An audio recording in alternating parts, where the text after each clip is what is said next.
Was Powell earlier. This is how they scored. And again, you can see the pass and you can see what happens afterward there. The big run by Vananda Walker. This game is 8-8 right now in the first quarter. So both teams going for that 2-point conversion, but Powell and Lincoln County at 8-8.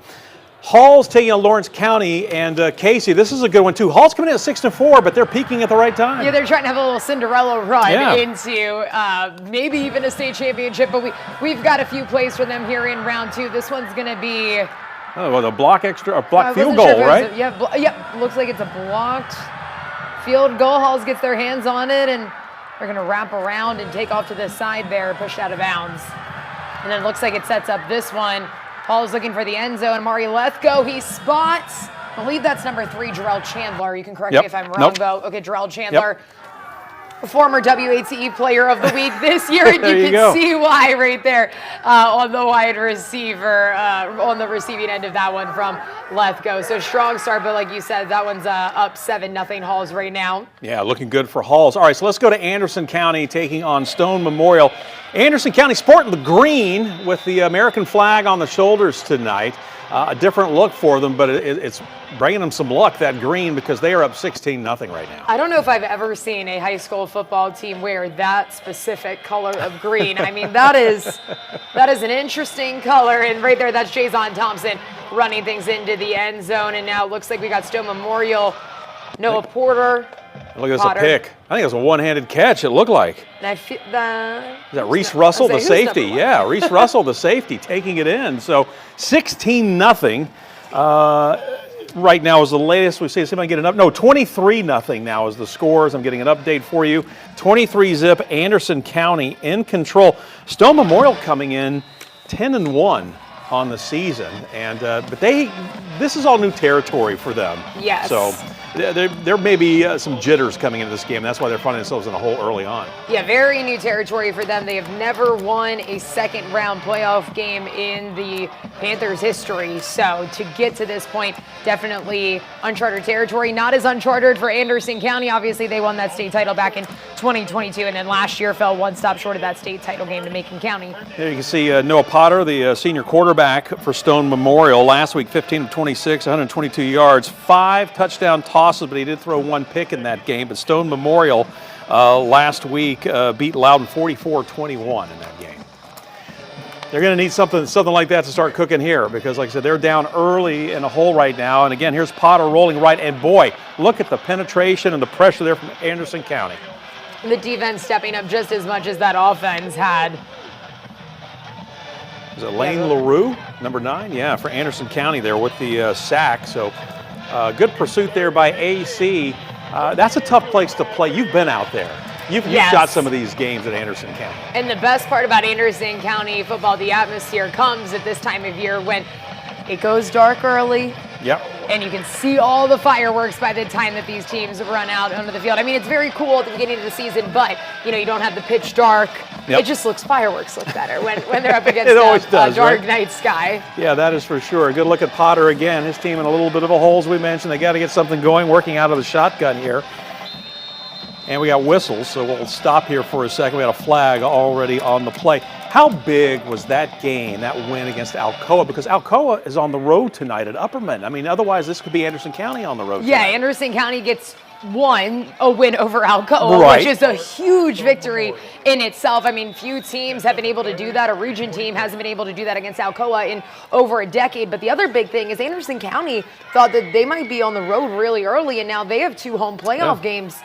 And like you said, Alcoa's on the road, so I don't know if someone's going to be able to get through Alcoa before Anderson County runs into him again. But hey, why not give some people a chance, right? What a rematch that would be, though, right? All right, Potter eludes a sack and throws the I thought the receiver was able to hang on to it, but he wasn't. So looks like they're going to have to. Let's see where we are. Is that 4th down now coming up? They're going to have to kick this one away. Well, it's 3rd down and 1, or 3rd down. Yeah. I think ball on the 3rd down and 23. Sorry, in the first quarter here. So fourth and 23. Thank you for changing it. There we go. That's why I thought they're a little bit behind us. 4th down, right? Yeah, right. We can see into the future. Exactly. So Stone Memorial is going to have to punt this one away. So Anderson County will get a chance here to possibly extend their lead to 30 if they can drive the field here and put it in the end zone.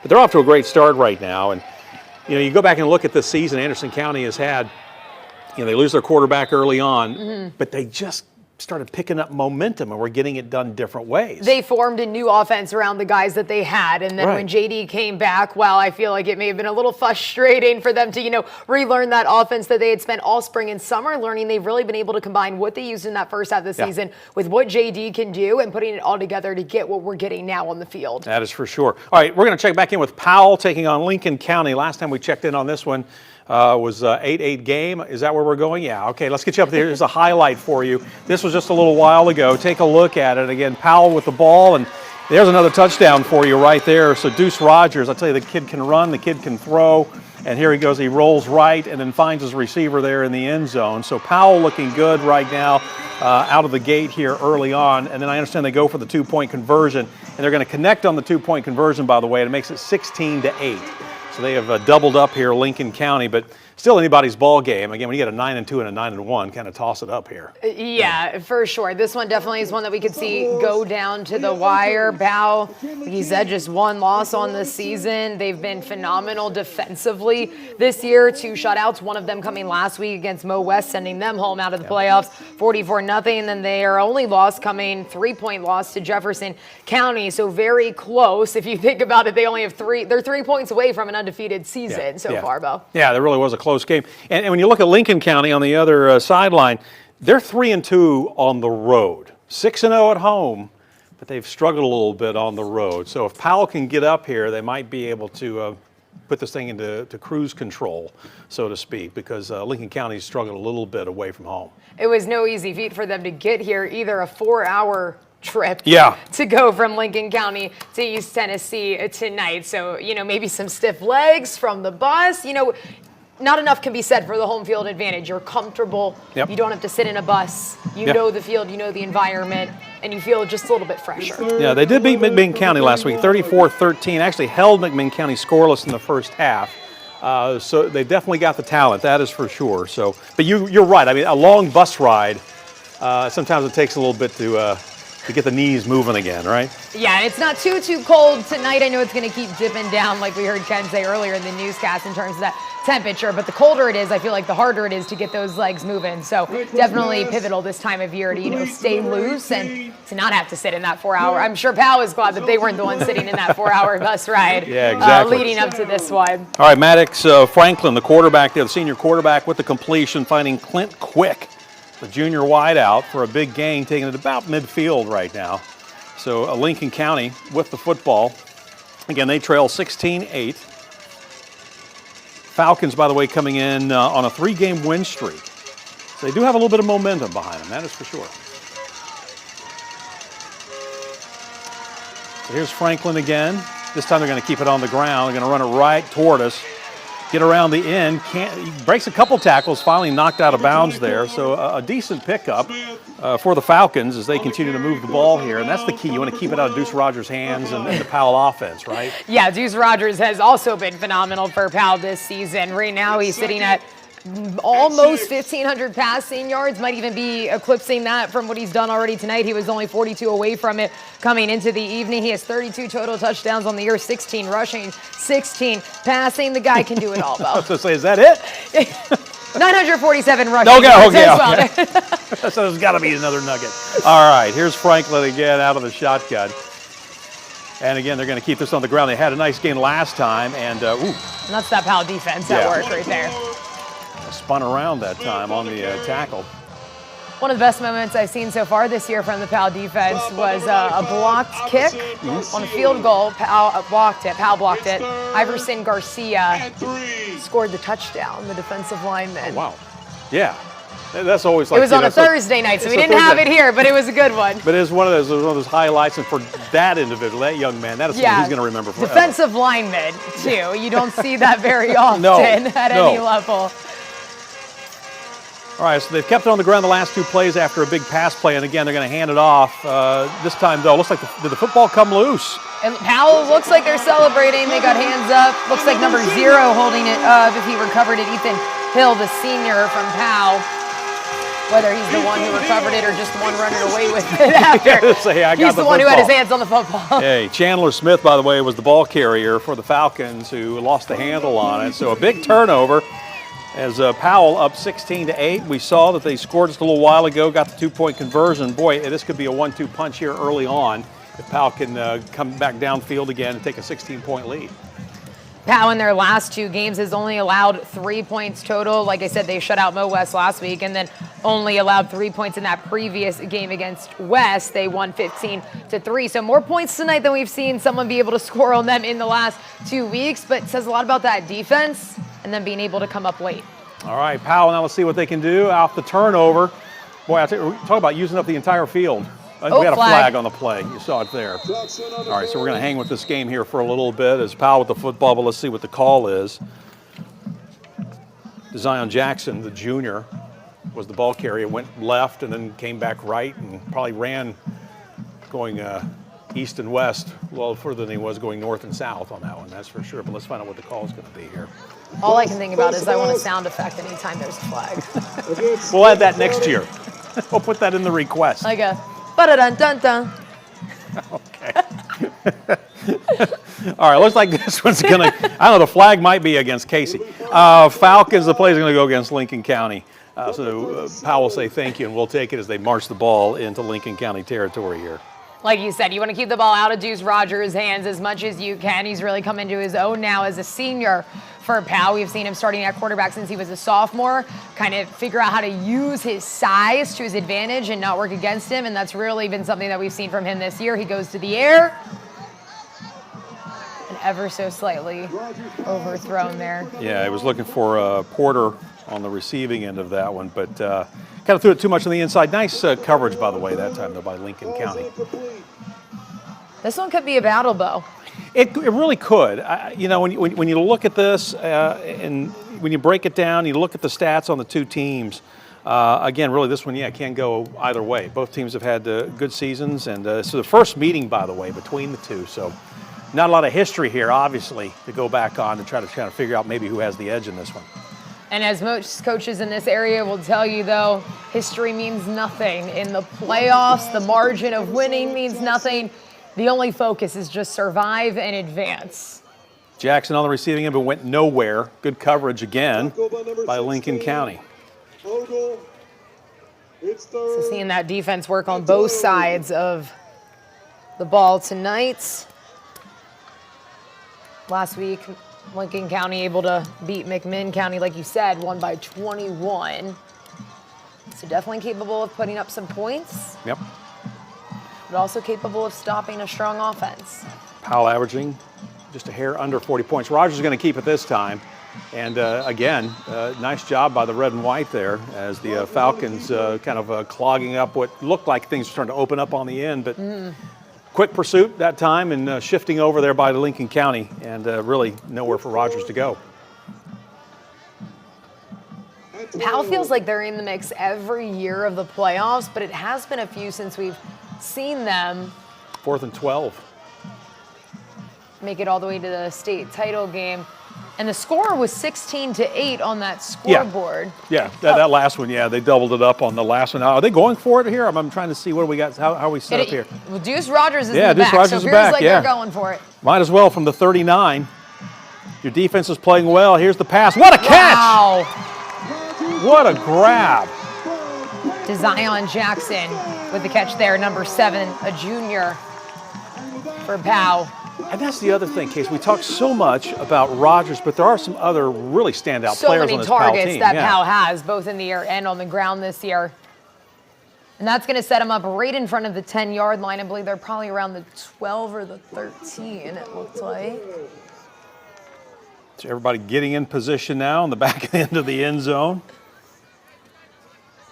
Let's see if Get Powell your cardio in. Yeah, you go. You know, you get your steps, that's for sure. So Powell, if they can punch it in here, they could take a 16-point lead, a 15 to a 16-point lead. They might get it on this play here. That's a touchdown. So again, Powell taking advantage and of the turnover of Vananda Walker, the senior. And let's see if they go for 2. They take a 16-point lead or they kick the extra point.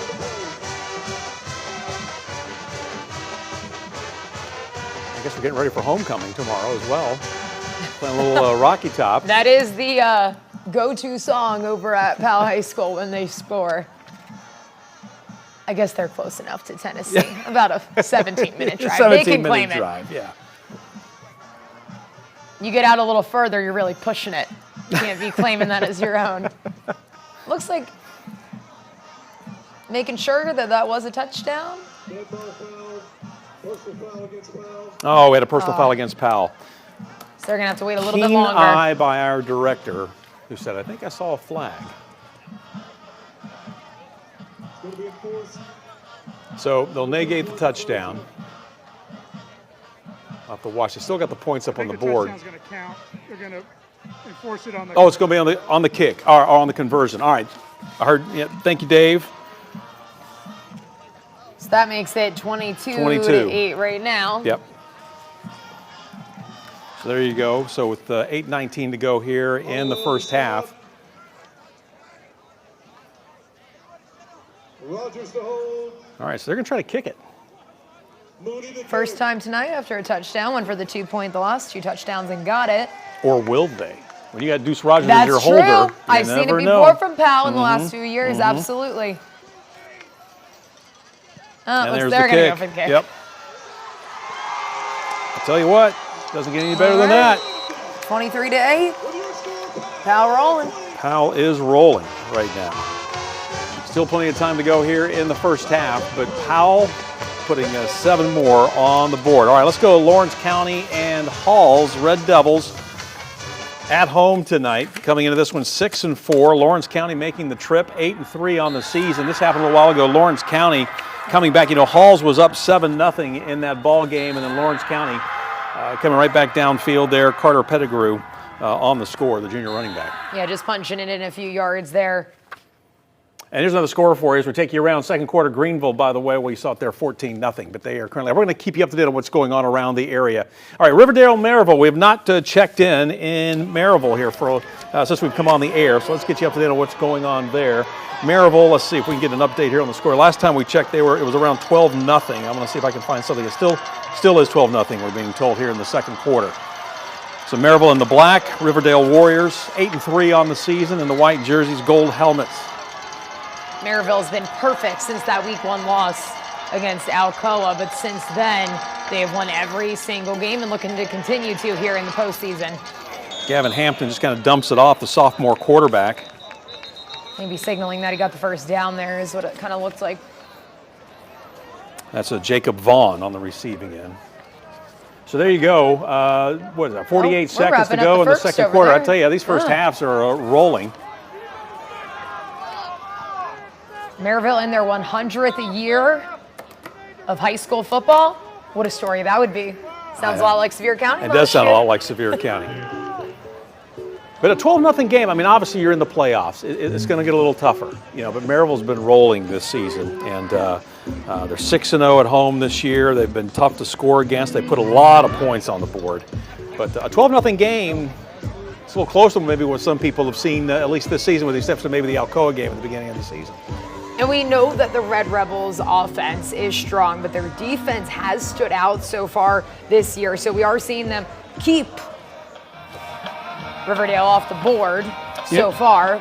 You know, and they're sick. You know, I said they were 6-0 at home. They have outscored opponents on average 42-8 when playing in Maryville. Wow. So this is a 12-0 game. So Maryville's up. They got to feel good about that. But for Riverdale, they got to be thinking, well, you know, small victories. Yeah, and I mean, Maryville's a team that has only allowed 61 points this entire season. Right. Well, since that Alcoa loss, excluding that Alcoa loss in their last 10 games, 61 points. That's just over 6 points a game when you take out that 28-21 loss to Alcoa in week 1. They've also put together 3 shutouts. You know, just a moment ago, we had the double box for you. Well, now we got it back up. Now we got Powell. We saw Anderson County a moment ago. They're up 30-0, by the way, on Stone Memorial. Things are looking really good up there in Anderson County. Powell, by the way, tonight taking on Lincoln County. We showed you their score a few moments ago. They're up 23-8 on Lincoln County. Did Anderson County just score? No, let's see. I don't think they did they just score, or what just happened? The green there? jerseys are really throwing me off. Okay, yeah, so 30-0 is the score there. So still 30-0 with 8 minutes to go in the second quarter there in Anderson County. Sam, thank you. All right, Riverdale, let's see what they can do here. They're down 12-0. Another quick toss and a completion, a big catch. They're down to about the 4-yard line. So Riverdale now knocking on the door. Corbin Reynolds, the senior wide receiver, on the receiving end. Riverdale coming off a win over Lebanon. Oh, I said the 4. It's not the 4. It's more like the to 7 14. last week. Sorry. Bo's just over here correcting himself. Yeah, I'm just talking. You know, that's what us old guys do. We just have conversations enough. with ourselves. In striking Yeah. distance. They can see the end zone.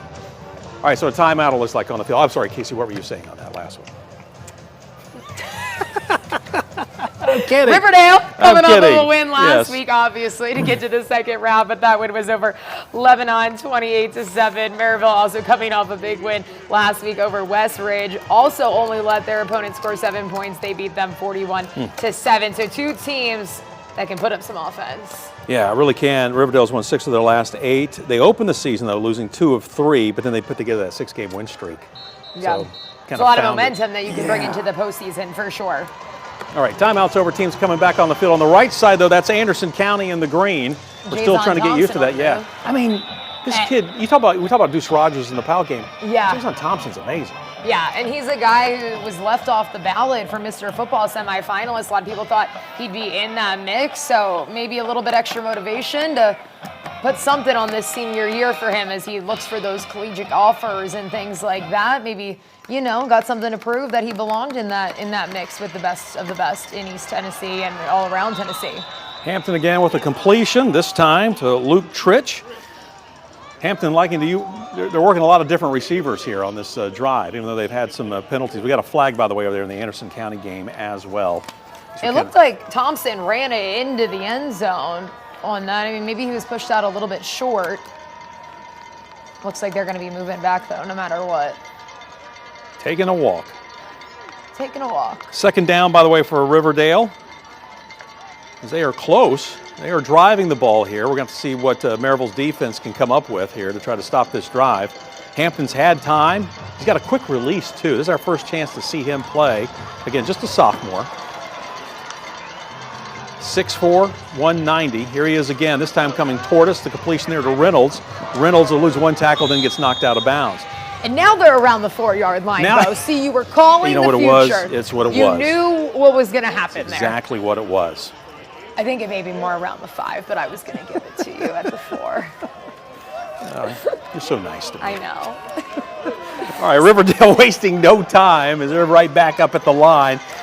They are close, and they're going to try. They know they've got Maryville on their heels right now. So We'll see if that Maryville defense can really show up in this moment.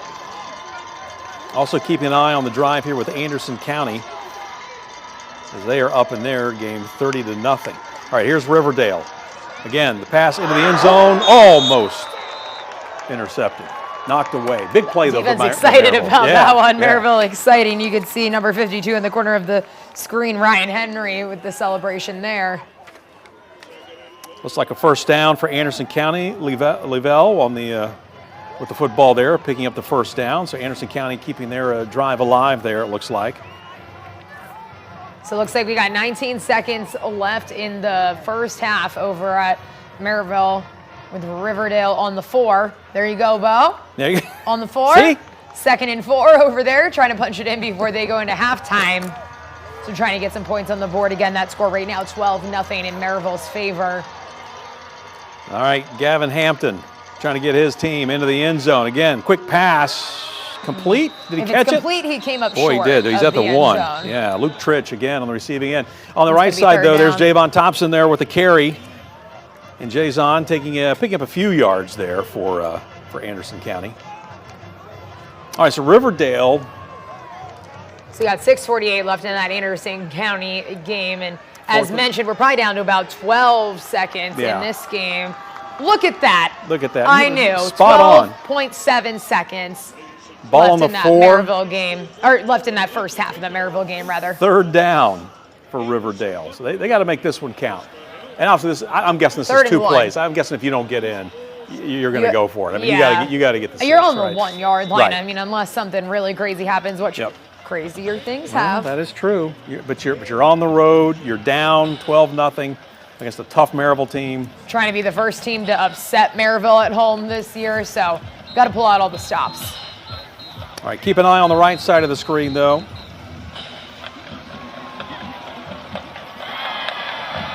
Oh, Trying to figure out where the ball went. There you go.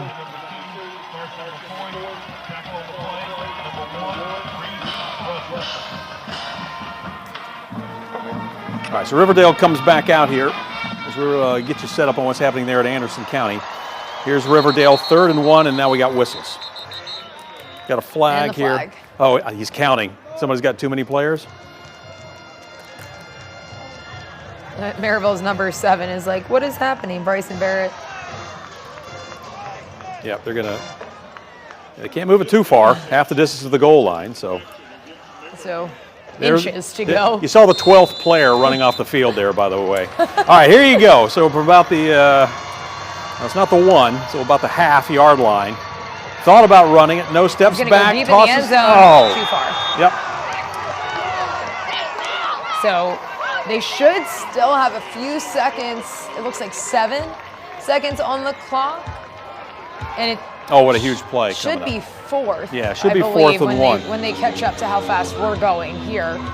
4th and about half a yard. Aiden Emmons. So remember, this the Maryville intended defense target. has averaged just over And they're going 6 to kick. points a game. They're going to go for 3. They say, hey, we come this far, let's at least get 3 points. There's the kick, and it is good. So, 12-3. 12-3. Red Rebels in control. Low-scoring game in Maryville as they're about to go to the half there. Maryville up on Riverdale. We got a lot more action for you. Some games getting to the half. We'll get you up to date on where everything stands when we come back. You're watching Friday Frenzy Live.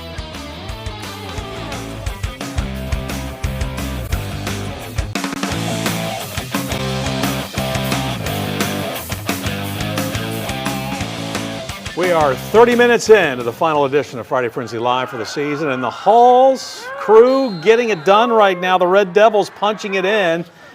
Casey, they're up 14-7.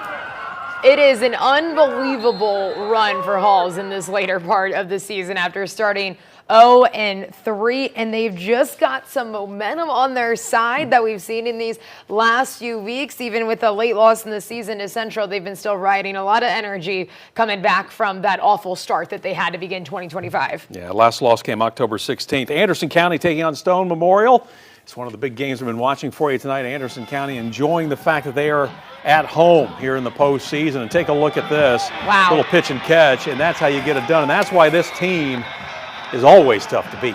Yeah, that was Gabe St. John on the receiving end from J.D. Gillum, a guy who only has 4 games under his belt, 4 full games, J.D. Gillum, that is, under his belt in high school. He's a freshman starting quarterback, and he continues to excel week after week. He already has over 1,000 yards. He's only played not even 4 full games because they pulled him out after the first half a few weeks back in his first return because they were up by so many points. But he's just been really solid for them. And like I said before, I mean, they were using a different type of offense without him when he went out with an injury in that second technical game of the season against Catholic. They did play POW in the first week, but that game ended early and they didn't finish it. So he got hurt in that first full game, and they used a different offense, and now they're combining them, and well, it seems to be My working. goodness, yeah. We heard from Davey Gillum during WAT 6 Side News at 6 tonight, and just saying he still thinks he, hasn't quite hit his stride yet because he Yes. hasn't had the reps this season. So, boy,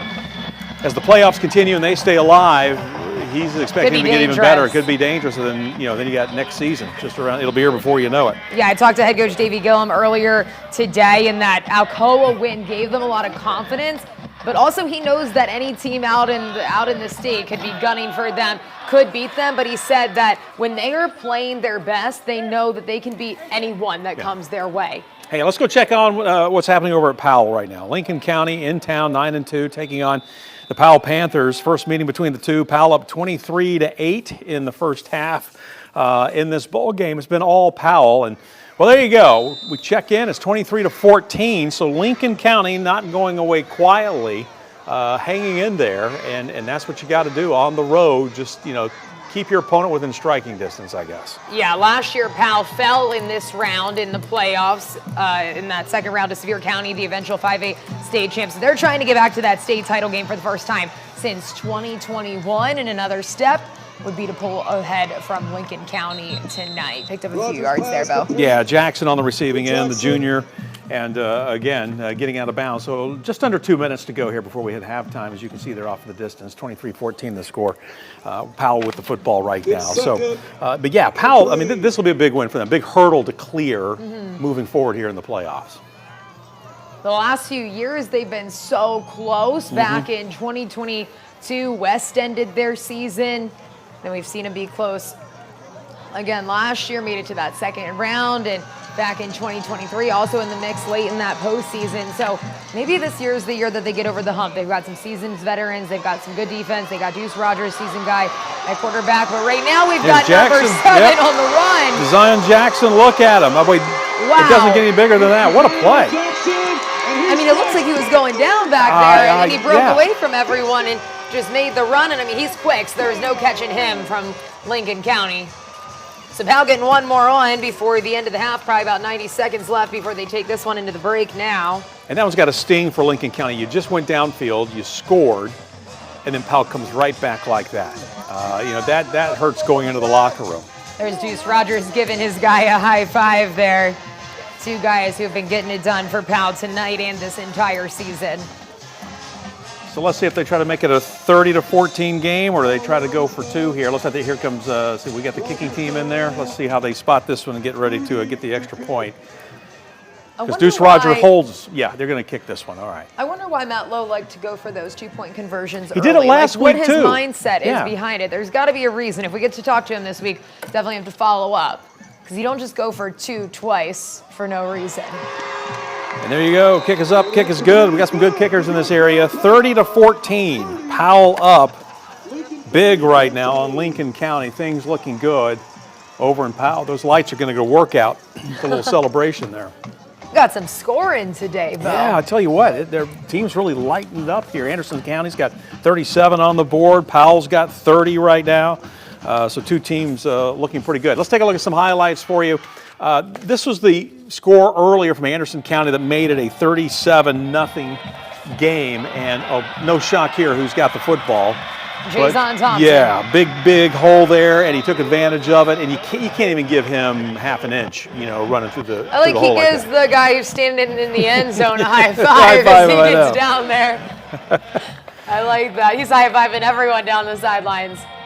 So again, big carry, big score, big things happening right now for the Mavericks as they are up 37-0 on Stone Memorial. Here's the high five. There it is. Watch, there it is right there. And it's just so cool too. It's like, yeah, okay. And there you go. Everybody gets a high five. High fives and low fives if they're going along there. All right, our crews are out and about right now. It is halftime in a number of games. Sam Granville, one of those out there carrying the games for us tonight. Yeah, absolutely. He is over at Riverdale at Maryville. Got there a little bit into it because he was covering Lady Vols soccer. Oh, that's for right. us Yeah, taking on tonight. North Carolina so kind tonight. of doing double duty there with the Lady Vols and then over at Maryville. But Sam, Maryville is up 12-3 at the half right now. What's impressed you since you were able to get over there in Blount County?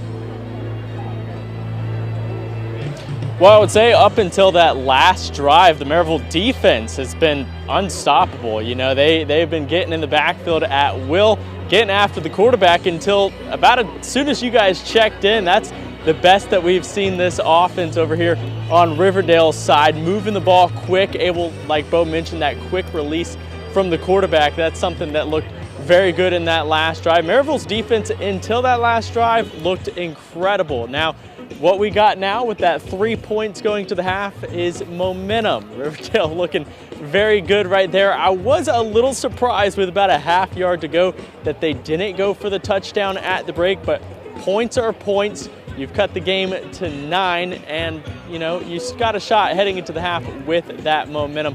When I arrived, Maryville had just scored their second touchdown where it was 12-0. They decided to go for 2, so I'm not sure if they scored, missed an extra point, or went for 2 on the first touchdown, but they certainly went for 2 on the second touchdown, and that one was no good as Riverdale held them to a stop. And this is a team, an opposing team that has 3 losses. So, you know, when you look at the record, you might not think that this is a team that could come in here and upset a team like Maryville. However, the 3 losses that they have on the year are all against top 20 teams statewide. Their most recent against the 3rd-ranked team in the state in that Week 1 loss against Catholic. So they've certainly been tested. They've played teams the caliber of Maryville, and we'll see what happens in the second half. Yeah, you know, Sam, excuse me, we were talking, you know, Casey and I, they're 6-0 at home this season, Maryville. The fact that they're only up 12-3, we're talking about for Riverdale, they got to feel pretty good about themselves getting the 3 points, and I agree with you. I'm surprised they went for the 3 instead of the 6, but they got the points.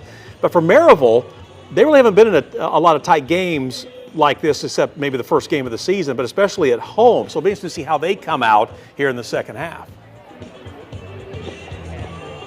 Yeah, absolutely. And after they scored that second touchdown, they got to stop right away. It was 3 and out. They forced Riverdale to a punt. They were marching right down the field. It looked like they might go up by a 3rd score, but that's when we saw a great stop, a great gutsy 4th down stop by Riverdale, forcing a turnover on downs with inside the 20-yard line. And then that's when they marched downfield, kind of conducted a 2-minute drill, if you will, and then cut this game 12-3. So Maryville certainly has the advantage. They got the crowd at their back, and they had all the momentum for the first, you know, I would say 3/4 of that first half. But now momentum swinging a little bit. We might have a ball game here coming up in the 3rd quarter.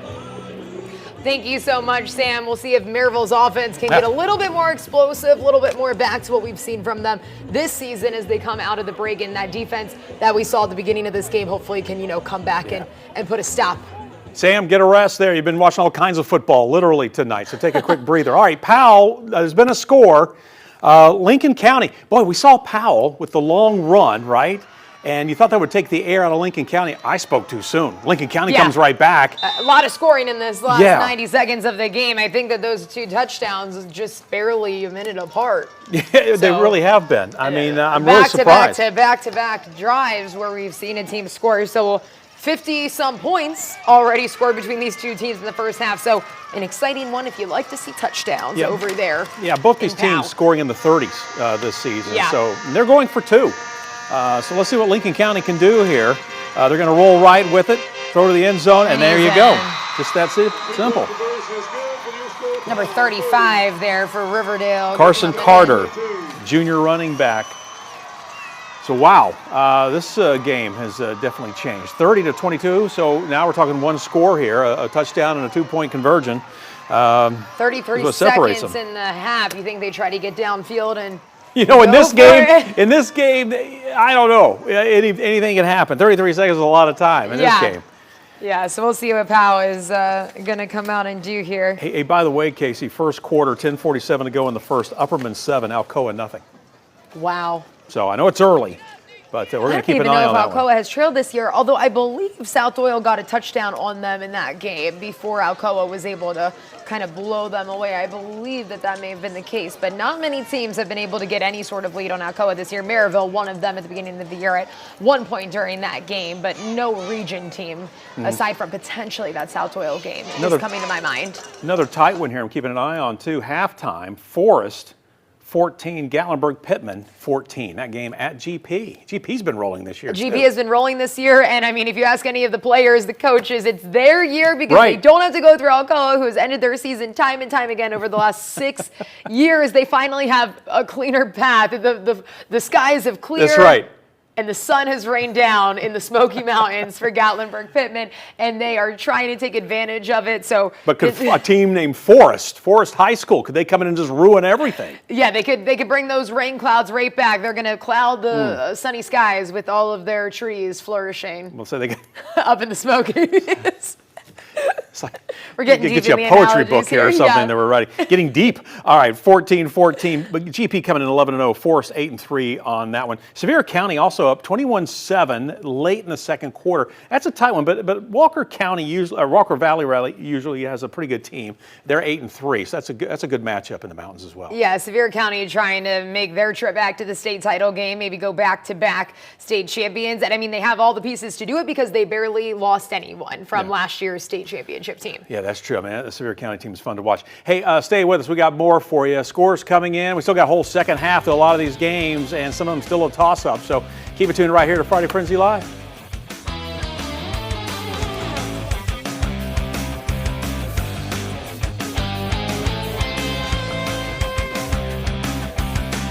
Welcome back to Friday Frenzy Live. Halls getting it done tonight against Lawrence County, scoring once again. If they make it through tonight, Bo, I may be putting my hope in them to make that Cinderella run at a state championship. And it's been a minute since they've gotten past the second round of the playoffs. I was going back on Max Preps, and at least according to their records, which go back to 2004, I wasn't able to find any year that they made it past the second round during that time. Now, again, you know, Max Preps, you get into those low aughts years, they're not as accurate, but, you know, it's been rare if they have, and it doesn't seem like they've been able to make it out of the second round in quite a minute. Well, I tell you what, they're looking good right now. That was Amari Lethco, by the way, to Gabe Holmes on the touchdown. 21-7, Halls on top late in the second there against Lawrence County. So Hall 6-4 going into that game. But as you said, Casey, this team peaking at the right time. All right, just got to halftime in Anderson County. This one's been all Mavericks, 37-6. It looks like in that scoreboard back there. We'll have to double check that. I thought it was a 37, but it definitely looked like a 37. Yeah, but it looked like they put a, no, 37-6. Yeah, Stone Memorial did score. So 37-6 instead of 37-zip. So Stone Memorial, at least they're going into the locker room thinking, okay, well, we got some points, you know, because this was a 37-0 game. Every time we checked in out there, Anderson County was putting the ball in the end zone. We've got 31 points to make up for in the second half while also limiting Anderson County. So we'll see what they can do offensively. Yeah, I mean, Anderson County right now, I mean, you know, first of all, they can't sit back just yet. I mean, this is a good Stone Memorial team. They're 10-1. They're hungry. Maybe now they finally got the, I mean, it's kind of late. It took you the whole first half to get the jitters out, you know, being in some unfamiliar territory. But we'll see if we see a completely different Stone Memorial team in the second half because they have had a great season. And Anderson County head coach Davey Gillum cited consistency being the issue for this team. So we saw a strong first half. He ideally wants them to put together a strong second half, but that has not necessarily been the story from quarter to quarter for Anderson County. That's what they've been trying to put together in this postseason. Yeah, so we'll see if they can do that. I'm sure that'll be the message in the locker room. All right, second half kickoff, we understand, just happened. Maryville hosting Riverdale. That game is moving. Yeah. I mean, I'm surprised it's not over yet. Anderson County barely is getting to halftime, and Maryville's already out here in the third quarter. Right, so it's a 12-3 game. A lot closer, maybe, than a lot of people thought. But as Sam Gramble pointed out, this Riverdale team, their losses have been against nationally ranked teams, high-ranked state teams. So their losses are nothing to go, well, you know, you got 3 losses. No, those are tough losses that they have there. So let's see what can happen. 12-3 ball game right now. Riverdale with the football. They get to open up the half with the football. They close the first half with the football. And another completion. I tell you, like I said, we don't see a lot of Riverdale here, but Gavin Hampton so far, the sophomore quarterback, very impressive with what he's been able to do. We mentioned earlier, 6'4", 190, a big kid, has a good arm, has a quick release from what we've been able to pick up here. And he's got a good core of receivers to go to. Yeah, absolutely. And one guy on the ground to watch for, Jacob Vaughn. He ran for 279 yards last game, so he's been a weapon on the ground. And that's him right now on the screen. That couldn't have worked out any perfectly. There you go. So probably adding about 80 there. He's taking it all the way. A nice little cut back, fake move, and then heads down the sidelines. Wow, Casey, I mean, you know what? Pick the right guy to talk about at the right time. Talk about right place, right time with that. Maryville fans are not happy with you, though. I was looking down, I was like, hey, that may be him. And I flipped my page and I was like, oh, it is. It is him. Wow, what a run. Huge pickup there and a touchdown for Jacob Vaughn and Riverdale. 279 yards, like I said last week. You can see why on that play right there. So they're going to go for the kick here. Right, going to try to cut it to 2. And it is a 12-10 game. Just like that, right out of the locker room. 11:23. Lots of time to go in this one. Yeah, so that's back-to-back scores on drives for Riverdale. Yes. All right, Maryville hasn't even had a chance to answer. No, and this will be a good test for Maryville. They have, you know, like I said, you got to go way back to week 1 for that tight game against Alcoa, right? Yeah, right. Let's see how they react here. You know, they haven't been in a lot of positions like this for the bulk of the season. So let's see how they respond here to this Riverdale Warrior drive and that big run for 6. We just saw head coach Derek Hine on the screen, excuse me. Oak Ridge's head coach is Derek Rang. Too many Dereks in the area, head coaches of programs. So that was head coach Derek Hine of Maryville walking by there. And now Maryville's going to get their first crack at the second half. Yeah, this will be the first time they'll touch the football. It didn't take Riverdale long to score. What do you think that halftime speech was like, Bo? Man, for Riverdale, I don't know. Sam had a great point. We thought they may have gone for the 6 with the ball on the half-yard line, but they went for 3, and to come out of there just down 12-3, that was actually a huge win for Riverdale. Now here's a good little return from Maryville, and that's what they needed to get some good field position to start off this drive here in the second half. But I think for Riverdale, it's almost like they kind of found their groove listening to Sam. I bet that was probably the message.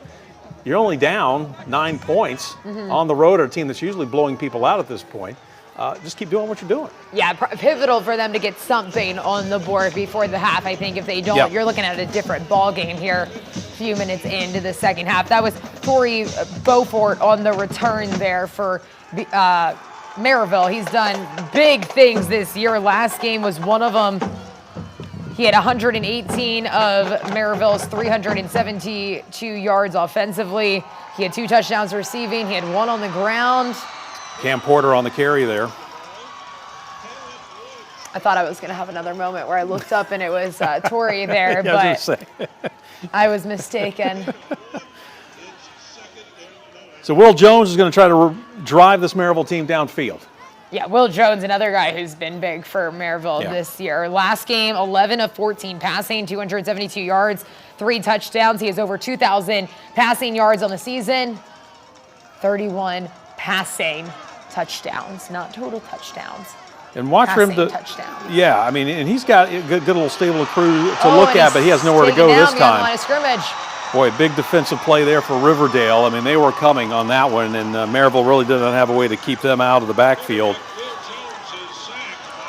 Caleb Woods, one of the linemen there, 6'2" senior, in on the tackle there for Riverdale.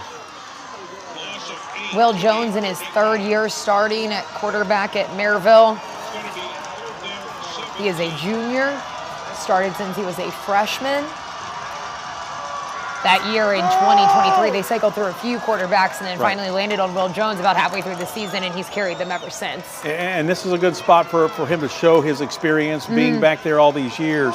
Right now his team, they're up, but they kind of got their backs against the wall. Whistles blown here as soon as the ball was snapped.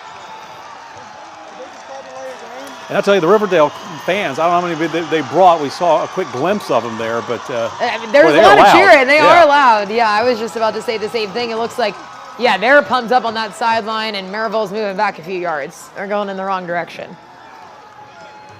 So it looks like, let's see here, 3rd down, and all cheers right now on the far side of the field for the Warriors and the fans that made the trip. I think we got a timeout. I'm not quite sure what they're trying to spell in the student section with those shirts, and I'm a little scared to guess. Yeah, you never know. Timeout on the field, though, right now with 3rd down. Big play coming up for Maryville with a 2-point lead and a Riverdale team. I think it's the Tribe. Okay, so they are the Warriors. Yeah, so I guess that's what they go by, the Tribe, sense. Right?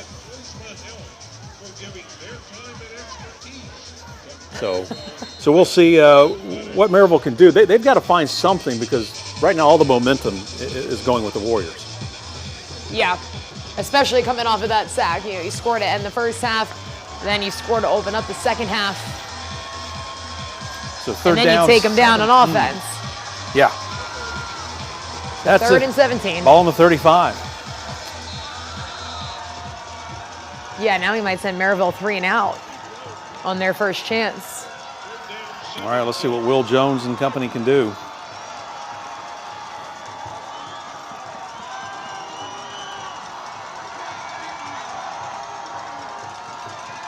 Looks like he's going to go for the air here. Oh, he's looking. Makes room. Going deep on this one. And my goodness, what a catch. Great pass, Colton Faust. It's a great shot by Sam, too, on that football. Huge play. I mean, they had their backs against the wall. Third Riverdale and fans are 17. going crazy. Yeah, 3rd and 17 on And the that's 35. going to hush those. That's going to hush the tribe. Right. So real now we got to quick over listen. there in Will the Riverdale's student Red Rebel section. fans now start to pick it up here? Yeah. So that's going to set them up. It looks like on the 5. I was going to say on the 6, but on the 5. And Maryville with a chance to punch it in on their first drive of the second half. Just like that, how things have changed here on this drive. Get them the energy back a little bit after Riverdale's been kind of stomping on them the past few minutes. Beyblade on the carry. Probably no gain on that one. Give him a few yards, it looks like, but yeah, it's still got some work to do for Maryville. Looks like it's on 1, 2, 3. So pick up 2. 2nd down for Maryville. Maryville trying to extend their season. Last year they were stopped 1 stop short, going back to the state title game for the first time since 2019 when they won it after a perfect 15-0 season. There you go, touchdown, yeah. That's how you do it right there. Cam Porter on the Senior score. running back. So that's going to make it 18-10. Don't want to count that extra point too Nope, early. We learned in week 2. We have Don't do learned. that. But a big score. I mean, Big score. after That big went in a play, completely different yeah. direction that it was looking like it was going to go. It backed up against the wall, 3rd and 17, and then 3 plays later, you punch it in to make it 18-10. As low as the first half was, could it be a high-scoring second half here? I feel like Sam gets stuck at these low-scoring games in one of these quarters. He's seen a lot of them, but sometimes it does pick up in the other half. We've seen that before at Sam's games, but he's really been stuck with a lot of these low-scoring defensive shootouts. Well, we're going to give him some excitement here in the second half. All right, 19-10 is the score there. Let's check in with Sam Rothman. She's been watching things for us up in Anderson County. Anderson County taking on Stone Memorial. We thought this one may be a little bit closer. Stone Memorial coming in 10-1, Anderson County coming in with just 2 losses on the year, but the Mavs have taken control. Why is that, Sam? Yeah, I mean, they just look like the better team. Anderson County started the game kind of iffy on offense, so Memorial forced a quick 3 and out. But then the next drive, how about the next 5? Anderson County scored on a couple of picks in between there too. And they've just looked really good. I mean, it's been the usual suspects, Lavelle, Jason Thompson. J.D. Gillum also looks like he's in a rhythm tonight as well. Defense has been able to stop Stone Memorial. It's just on all sides of the ball, it's been going in Anderson County's favor. Now Stone Memorial did punch it in at the end, a kind of a late last-second touchdown. They went for 2, weren't able to get it. So the score is 37-6, but I don't see a way that Stone Memorial is able to claw its way back in this one. I think AC is on its way to the quarterfinals. I was going to, oh, look at that, at the halftime, already making the prediction there, Sam. There you go. I was going to say, is there any way, can Stone Memorial take anything from that late score? But you're saying no, this is all going to be AC. I have to watch myself because I am filming on the Stone Memorial sideline. Oh, so yes, now please. I'm like looking Talk over my quietly shoulder, then. Yeah. just making sure. Making sure no one heard me. But yeah, I mean, I do think that gave them a little bit momentum. It was just like a big splash play that they were able to punch it in on. They did go for 2. Now Noah Potter was sacked when they went for 2. So whatever momentum they had, on that touchdown drive kind of was taken away, and that's how you ended the half. I just think Anderson County has really been in control of this game. What is the math? 21 Is that 21 points? 31. 31 points. 31. Oh gosh, Yep. I need to go back to high school. I need to go back to high school myself. 31 points is going to be hard to make up for this Stone Memorial team, especially on the road. Anderson County really in control of this one. You know, we were talking earlier, and you had the coach on at 6 o'clock about Anderson County trying to put a full game together, the consistency out on the field. I'm guessing that's probably going to be the message here in the second half from Coach Gillum. Yeah, I'm excited to talk to Coach Gillum post game if they hold on. But we'll see what he has to say, because he's got to be happy about how his team played. Maybe he's not happy about that last second touchdown in the second quarter, but really on all sides of the ball, special teams as well. There was it was a high snap that I don't know, there was a miscommunication between Stone Memorial. I don't know if Anderson County caused that, but there was an early safety in this game just on a kickoff. Just like everything has been going Anderson County's way. Those 2 interceptions. Noah Potter had 5. I heard you guys had 5 touchdowns in that last game. No interceptions. He had 2 in the first half. I mean, just Anderson County has been able to force this Stone Memorial team into a situation they haven't faced all season, right? We talked about a 10-1 record. They really haven't faced adversity like this. The Panthers have been in control of those games, and it would be interesting to see if they can handle this adversity. But I think that Coach Gillum's got to be happy with how his team has played offensively and defensively in this game. Sam, I've got a quick one for you. Is Ella in attendance tonight on the Anderson County sideline? Because we have not seen her yet, and I expect that to happen in the second half. Maybe we'll have a surprise appearance. Don't worry, Casey. Okay. I did ask Coach Gillum right when I got here. I know Ella has retired. Is she making a special appearance? Coach Gillum wasn't sure, but we have not seen her. I don't know where her whereabouts are tonight. But maybe in the second half, now that they're up big, 31 points, maybe Ella makes an appearance. Or maybe she doesn't, because maybe that would be bad juju. I don't know. Whatever is going on in that Anderson County locker room, it's just keep it how it's going, right? That's the message. Just play another, what is it, 12, 14, I can't do, what is my head today? 24 minutes of football, right? Mm-hmm. Yeah, that's okay. right. Yeah, that's good. This is bad. It's this light's blinding me. I feel like it's very cold outside. I'm so sorry, but at least I know the score's 37-6. Okay, that's good. I do know that. Well, yeah, the scoreboard, you just look over the scoreboard there. Hey, Sam, in case anybody asks out there, Alcoa, after being down 7-0, is now at 14-7, so we could have 2 teams on a collision course here again with Alcoa and Anderson County. And maybe I should not tell them that. I'll let them finish this one off, and then I'll break the news. All right. And in case anyone's unaware, Ella, the T retriever for Anderson County, the last 7 years retired in their last game of the regular season. So that's who we were referring to with Ella, kind of a light of the Anderson County community. We'll see if she comes out in the second half, and Sam will capture it for us if she does. Sam, take a break. One more note about. No, go ahead. I had a comment. Can I have one more second? Yeah. So Anderson County is known for its fireworks and all that. You see the green jerseys. They did a special Veterans Day fireworks show. I've heard it cost a lot of money. I'm not going to say the exact number, but it was worth the price, whatever they paid. It was really cool. So make sure, I'm doing a little teaser, make sure to tune in at 11 o'clock, because I'll have that fireworks show in the 11 o'clock news. A little teaser. I'm looking forward to that. Their fireworks shows are unmatched over there in Anderson County. The whole program there is amazing, and I like the green jerseys. By the green jerseys is a color I've never seen though on a high school football field. Oh, by the way, 14-14 now. Upperman just scored that Alcoa game. That's a tight game. All right, Sam. Thank you so much, Sam. Yeah, thank you, Sam. We'll let her take a break and maybe get her math together. Yeah. All right, let's go take a look at Maryville here for a moment. Let's get back to the football action. Maryville taking on Riverdale, 19-10. Last time we checked, and I think Maryville just scored. There you go. Picked him up in the end zone. I tell you, maybe Maryville's finding the groove here. It's Will Jones, I believe. Yeah, Will Jones there. Appears that he punched it in. So big play for Maryville as they are putting some more points on the board. When we first came back, second half, it was 12-3 at the break. Riverdale comes down, scores, making it a 12-10 game. And then Maryville now has come back with 2 scores of their own, starting to kind of find their groove here. For a minute there, it looked like Riverdale was going to take away a lot of that momentum, but there you go, 25-10 is the score, and that's without the extra point being tacked on. So. And we're only 6 minutes into this half, and we've already, now I'm testing my math, seen more points scored than in the first half. I believe I'm correct on my math there. I am. More points scored in the first 6 minutes of this half than we have the entire first half of this game. We're really testing our math skills.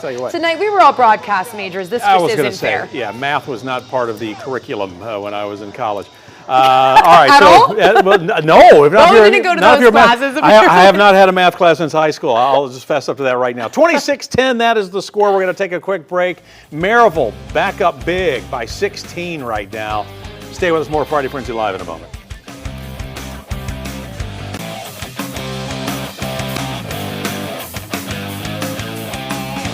Welcome back to Friday Frenzy Live. Let's get you up to date on some scores right now. Catholic, they got their hands full down in Chattanooga, taking on Baylor 35-0 at the break. And Midway right now up on Clay County 14-8. But yeah, Catholic, they got a tough second half ahead of them Yeah, there. tough second half if they want to keep their season alive. Coalfield, I believe that score is 19-14, right, Bo? Yeah, I wanna believe say, I'll double check the it Red here. Devils Yeah. had scored. So we believe Yeah, that one maybe 19-14. 19-14. Yeah. All right, so got a score on the board there. So Coalfield still in front, but trying to fight them off. And then Knox Central just got underway. They're playing a team in the Central time zone in Columbia. So 3-0 field goal on the board in the first for them. Pretty Bo. typical for Central, though. We don't, they've won, every game's been like between 3 points or less, right, as far as Yeah. the difference.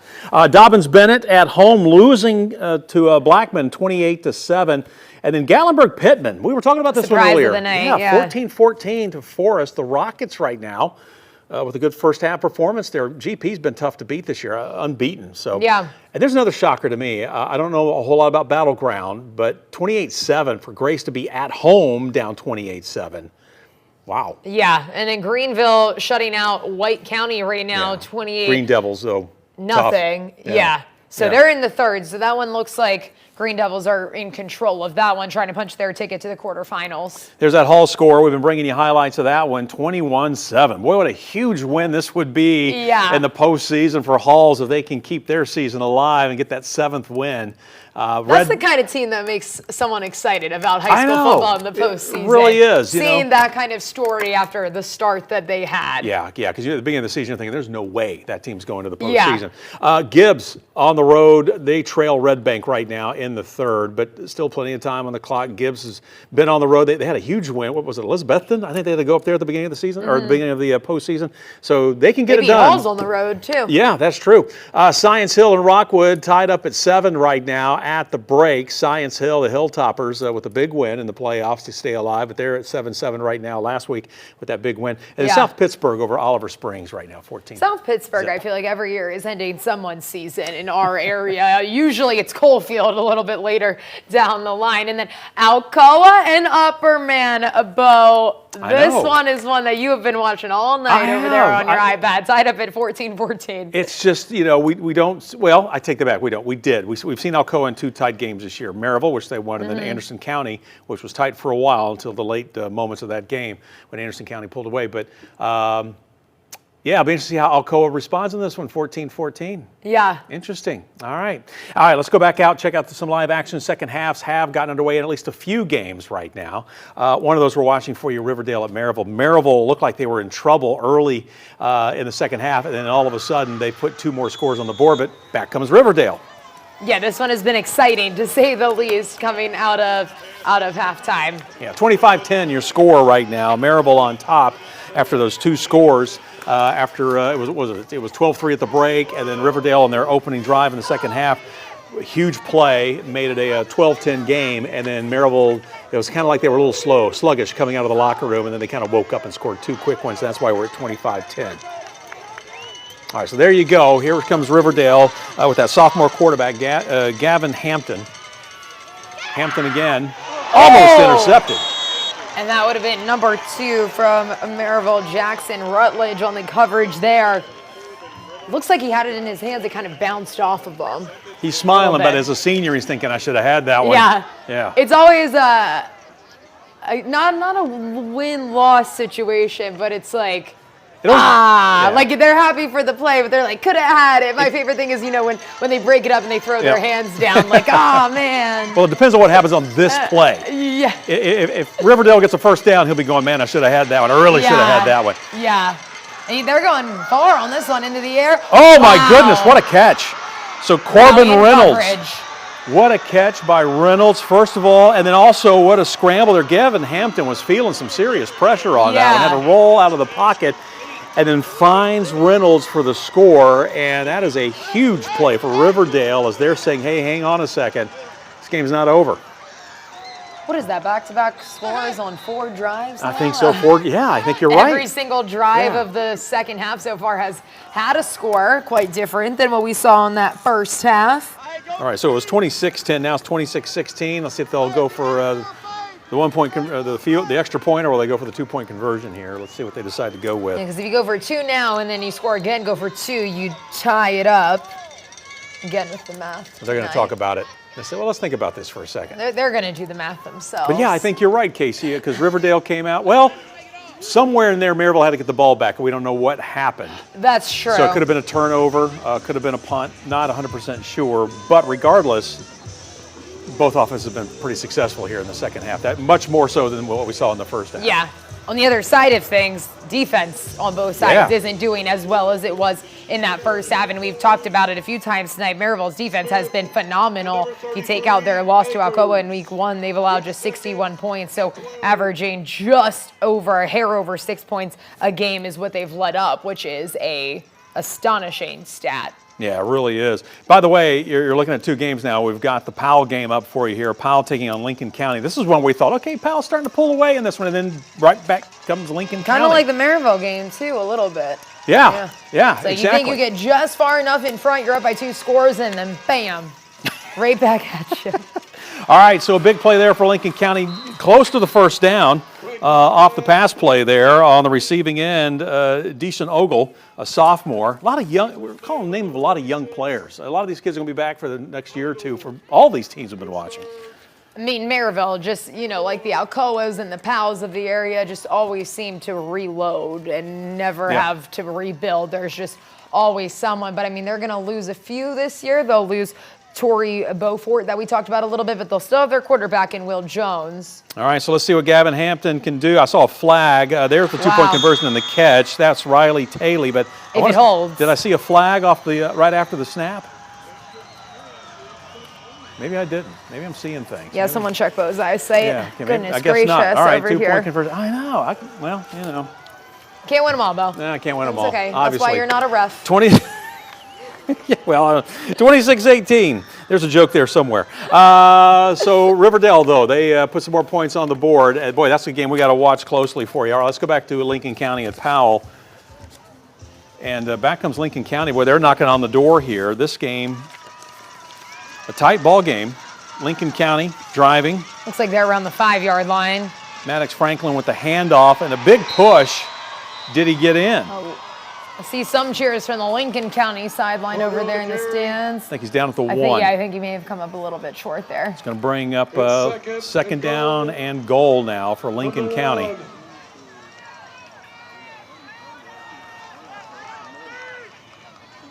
Boy, a couple of games we thought were going to, were looking like blowouts, and they're now anybody's game. Yeah. The one I tight think here in that the we second are half. still safe with is that Anderson County game. I'd have to agree with Sam yeah. that Anderson County has all but punched their ticket to the quarterfinals with what they were able to do in that first half so far. And Franklin hands it off, Powell's and gonna hold boy, him. big play for Powell, yeah. yeah, that's Iverson Garcia there from Powell. That's that guy that I talked about scoring a touchdown as a defensive lineman in an earlier game this season. He has been a monster on defense for Powell. A few years ago, they had a guy, Steven Souls, now plays at Kentucky, and I feel like Garcia is very similar in the way that he's just been so dominant for Powell's defense. All right, so Lincoln County will line it up again. Let's see what they can do. Powell, can they dig in and keep him out of the end zone? This time they snap it to the tailback. Looked like they were going to take it up the gut, but it appears they were pushed back. I think there was Treshawn Jean. So they were going to be on 4th down here. Wow, what a stand by the Powell defense. So tighter game. Do you take the points, Bo, or do you try to punch in this touchdown here? 4th and goal. 30-22, regardless, however you look at it, it's going to be a one-score game. I don't see a kick team coming out, so it looks like they're line going up. for it. Can't get a first down. So there's the snap. Who's got the football? The keeper there off there spins. Oh, Did they keep him out of the end zone? Yeah. Oh no. well, we've got number 4 from Powell. So the ref was right there to call the touchdown. And that is a huge play and a huge score, and we'll see if they can tie this one up. Do they go for the 2? You know, 30 to 22, so 30 to 28 is where we're sitting right now. So do you go? I say you got to try to tie it up. I think you go for 2 at this point. I think if you were a little later, well, no, I think you still go for 2 no matter what. Yeah, I think so. I think so, because regardless. No matter what, you're still going to need a field goal, Right. even if you miss a 1 or you miss a 2 or you get 2 or you get 1. You're still going to need something more to win, and you would still need that field goal to be able to get on top, whether you miss it or you make it anyways. All right, they're going to call a timeout here. Taken by Powell. So Powell's going to call a timeout. This is a huge play, obviously, to try to keep them out of the end zone. But like you said, it's still going to be a one-score game. But you'd rather it, you'd rather at least have the lead than making it a 30-30 game. So this is the tight one out in Powell. As mentioned before, Powell trying to punch their ticket to the next week of the postseason. Last year, their season ended in this very round, in the second round of Sevier County, the eventual 5A and now defending 5A state champs. Powell trying to get back to that state title game for the first time since 2021 when they won their first ever state title. Yeah, Lincoln County coming in 9-2. They've had a good season this year, 3-game win streak, averaging about 20 points in the first half. So we'll see what they can do here in the second half. They're averaging 34 points a game. They've scored 35 plus 6 times this season. So Lincoln County can definitely put some points on the board. On the right side of the screen, Anderson County taking on Stone Memorial, up big at the break, 37-6. And Gillum on the keeper there was looking to throw it somewhere, but obviously right now, just kind of, yeah. So, but still trying to get used to the green jerseys, but I'm loving it. I'm more and more I see it, I like it. I know they play in the blue, and the dark blue looks good too. 37-6, 3:42 to go in the third quarter. So that clock, boy, it seems like it's moving faster. Every time we check. Lincoln County definitely set up for that 2-point. QB takes off And on there the it is, run. and they get it Caught tied in the at end 30. zone. Wow, what a pitch and catch there. We've seen a lot of 2-point conversions. Actually, Yeah, tonight. we have seen a lot of 2-point conversions. And I mean, good for Powell. They went for 2 2-point conversions on their first 2 touchdown drives. If they wouldn't have done that, they'd be trailing right now. Now we're tied up at 30-30, kind of puts a little bit of perspective on why maybe Matt Lowe had that, mindset behind going for it early in the game when they had a little less pressure. True, behind them. and you can see now how big that was, as you were mentioning there. All right, so 30-30 there. Maryville up 26-18, but Riverdale saying, hey, we're not going anywhere. They've definitely Every picking up single some time momentum. Maryville tries to get a little bit further, Riverdale's there knocking on the door saying, oop, don't shut it on us quite yet. How about Anderson County, though? They are in control. The key here is just keep it going for the Mavericks, right? Stone Memorial scored late, right before the halftime buzzer. And right now, Anderson County's just trying to take any type of momentum that Stone Memorial may have had going into the locker room. Just trying to kill that here in the second half. Again, 37-6 is your score. Good point that Sam had at halftime. Stone Memorial QB Potter was sacked on the 2-point conversion, so that did kind of take away a tiny bit of momentum, but they had to be feeling a little bit better, knowing that they at least got something on the board there. Damian winding down Lavelle at the half. Yeah, Damian Lavelle there on the receiving end. Good pickup there after the catch for Anderson County. He's back playing a true wide receiver. He was the one who stepped in to fill those quarterback duties when J.D. Gillum was out for those 5 or 6 weeks that he was out with that collarbone injury. Now he's moved back out. Head coach Davey Gillum has kind of praised his versatility of being able to, swing back out to wide receiver, be able to step in when needed, and praised what he was able to do inside an offense that had to take a completely different approach without J.D. in there. And did a good job. I mean, it really, if you think about it, what those kids were able to do without their starting quarterback for the middle part of that season is really impressive. And they were blowing out some teams, too. Yeah, they had that little loss to Gibbs. It was only by a handful of points with Lavelle taking over those quarterback duties and helping to run the offense. But other than that, they won every single game following that game that JD had went out in. And like you said, a lot of blowouts as well, a lot of dominating offense in different ways than they originally planned for. Like Gillum had told me in the spring and in the summer, they had completely abandoned that because it just didn't work without Gillum in the mix. but they were still able to be successful, and that's why they're here too right now, competing for another week, a few more days in the season. Oh, Gillum bobbles the ball quickly, though, gets nice rid recovery. of it. And I'll tell you what looked like could have been a disaster. They pick up some much-needed yards there. Jason Thompson getting it done. Taking a look at some other scores, by the way, while you're watching this. Alcoa Upperman now 21-21. Knox Central up 10-7 now on Columbia, so still a 3-point difference for Central. They love their close They are games. just in nail-biters every week. Aside from last week, there was nothing close True. about that one with Central last week in the rain. All right, so let's see. Much more beautiful night tonight out there. Oh, my goodness. A little Isn't it, chilly, though? like Sam said. Yeah, but a little chilly, but I'll take it considering where we were Monday. yes. I mean, this is it's like night and day almost Monday for was November. a little bit rude from the weather, Yeah. I will say. I did not move down to the south to have Yeah, that's sub right. 30 degrees in early November. That's true. That is want my true. money back. It was cold. I think that was a little cold for everybody, even for this time of year. Hey, let's take a look at some highlights here for a moment. We've been talking about Halls, up 21-7 against Lawrence County. Halls coming in 6-4 on the campaign here, but really it hasn't been until the second half of the season we've seen this team just find a groove. And then you see it again. Take a look here. Another touchdown toss. Wide open. Yeah. So Halls rolling right now in North Knoxville. And they're getting to host a playoff game. That is only Yeah. happening because Lawrence County upset Rea County last week 38-20. If that wouldn't have happened and Halls had to play Rea County, they would have been on the road. So this was not It's in almost their like it's bingo in- card, and everything's going in the It's- Red Devils' favor. I was going to say, it's like it's in the cards, but 28-7 now, Halls on top. All right, Grundy County and Eagleton. First time we had a chance to look in on this one. Eagleton up 10-0 at the break.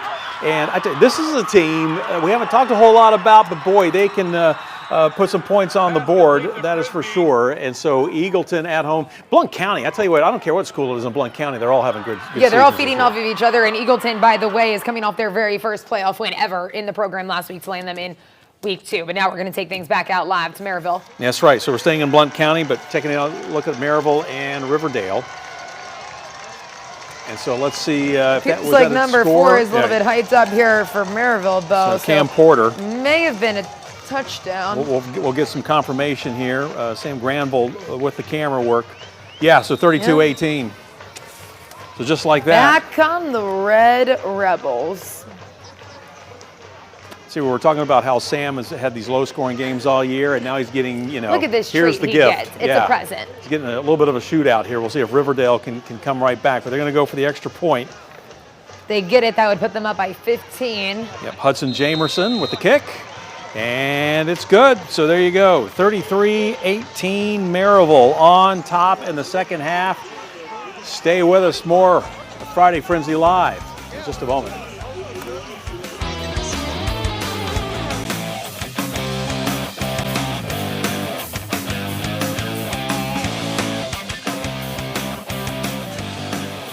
All right, welcome back to Friday Frenzy Live. Handful of games we're keeping an eye on. A lot of scoring tonight as well as we Love are it. in week 2 of the postseason. Riverdale, Maryville, and you can see the scoreboard. It pretty much says it all right there. 33 points for Maryville right now. They're up 33-18 on Riverdale.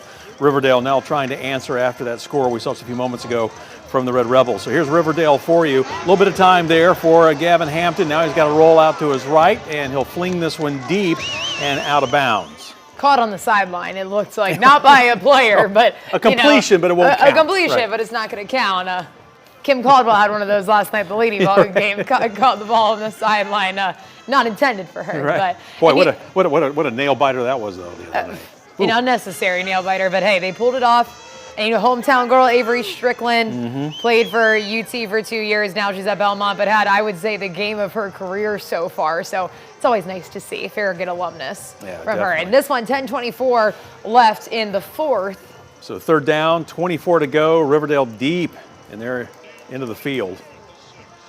Riverdale's going to need 2 scores and a little something on one of them. So here's Hampton again, has some time, and the completion. And the big pickup right across the middle there, and immediately turns it upfield. So big play there for Riverdale to keep their drive moving as the Warriors continue to move down the field now. They got a little bit more breathing room. And looks like they'll probably have to move the chains on this one. On the right side, Powell, right now they're in a big fight at home against Lincoln County. And it looks like Lincoln County just broke through the end zone up in the corner there. Well, they got close. I don't know. Yeah, it looks like going to be second down on the 1, I think is where they're going to mark this one. But Lincoln County, we saw this a few moments ago, tie it up at 30. They're looking to take the lead. And this thing's been all Powell. Every time we've been, checking on, I think they've led from the get-go. I think you're right, too, Bo. I think they did tie it up 8-8, but Right. they have not fallen behind. Right. So this may be the first. I wonder what down we're on. out Second here. down. Second down. Second down, yep. Ask and you shall receive. you go. Thank you, Bo. Oh, because I caught a glimpse of it a moment ago. Let's see what they can do here. So, again, Maddox Franklin handing the ball off. Power run, but not going to get in that time. So a good job there by Powell. Last time we saw they had a pretty good stance here. That's Carson Carter with the football. This Powell defense has been strong deep inside the red zone. I mean, I know they did let that last one sneak in, but they held them for a good portion of the time in the red zone. Yeah, that's right. Hard on the 1 yard line. It was fourth down. Yeah. Yeah, that's right. And Lincoln County went for it and scored, and then they got the 2-point conversion, and that's why Yeah. we're now at 30-30. Yeah. So they were able to hold them for 3 downs, and here now we're going to be on third down, the third time that we're seeing them inside the 5 here, inside the 5 and the 10. All right, so here's Franklin. They're going to keep it on the ground. They do. The handoff, the push. This time he may have gotten in. Let's see. We're waiting for there it is. There's the confirmation. So just like that, Lincoln County, boy, in the second half have turned this thing around, and they now lead on the road at Powell. 36. Yeah, wow. And so let's see. I'm assuming they'll just try to kick it, but you never know. We saw them pull off a 2-point conversion a little while ago. On the right side is that Maryville-Riverdale game that we're keeping a close eye on.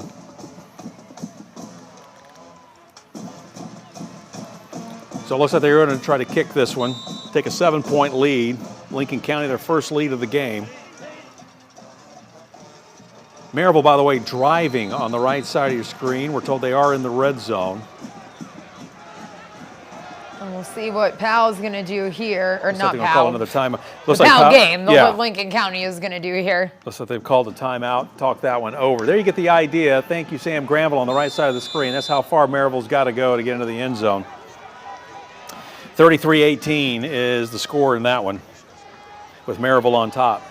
So Powell had 1 loss this season. It was at home against Jefferson County High School. So they are not unbeaten at home. So it has been done this year. That was a close loss, 27-24. We talked about it earlier tonight. Powell just 3 points away from having an undefeated regular season. Will Jones Look at on the that keeper. Maryville Look game. at Will Jones. Touchdown, Maryville. How about that? Second rushing touchdown, at least, for him tonight. So Maryville starting to pull away. That'll make it 39-18. They'll try to make it 40-18. And Halls, by the way, just scored 35-14 in their game against Lawrence County. I just saw that tacked on. So big night for Halls as they continue to roll. So let's find out here what Lincoln County can do on the extra point. Got scoring all around. I can't even keep track. It's like all these papers. I'm like, all right, where's the roster for this team? All right, here's the kick. May have got a hand on it, just No goes good. underneath the crossbar. But yeah, looks like Okay. someone got a hand on it. So boy, 6-point game. yeah, Could be huge with how close this one is coming Yep. down, Bo. absolutely, absolutely. So we're gonna have to continue to watch this one close. But again, I'm trying to see here. Clint Quick, the kicker for Lincoln County. Oh no, he's the wide receiver. There's the kicker. Mike Kriskausis had just 1 point after attempt. He was 1 for 2 last week, so he's missed 1 this week. That one was blocked. All right, let's take a look at Halls. We told you they have extended their lead at home tonight. Halls looking really good right now. Looks like they're going to pick up their 7th win of the season. Take a look. It was a deep ball. Wow. Man. And he goes up and snags that. Their air game here has really, for lack of a better term here, Can't has quite taken make out off. the number on Yeah, I was trying to see who that is as well. Let me get a little closer. I'm like, Bo, I need a Need my glasses? 0. I believe that was our player of the week for the final week of the season, Brody Rogers, wide receiver, senior. Just a great catch. He's the one who got his hands on that. So 35-14 the score. And the pass Halls. from Mario Lethko, Yeah. Halls quarterback. All right, 35-14 the score. Halls looking good right now up in North Knox County. Hey, we've got a lot more for you. Friday Night Frenzy. A lot of these games are going to come down to the wire. We're going to keep a close watch on all of them. Stay with us. We'll be right back.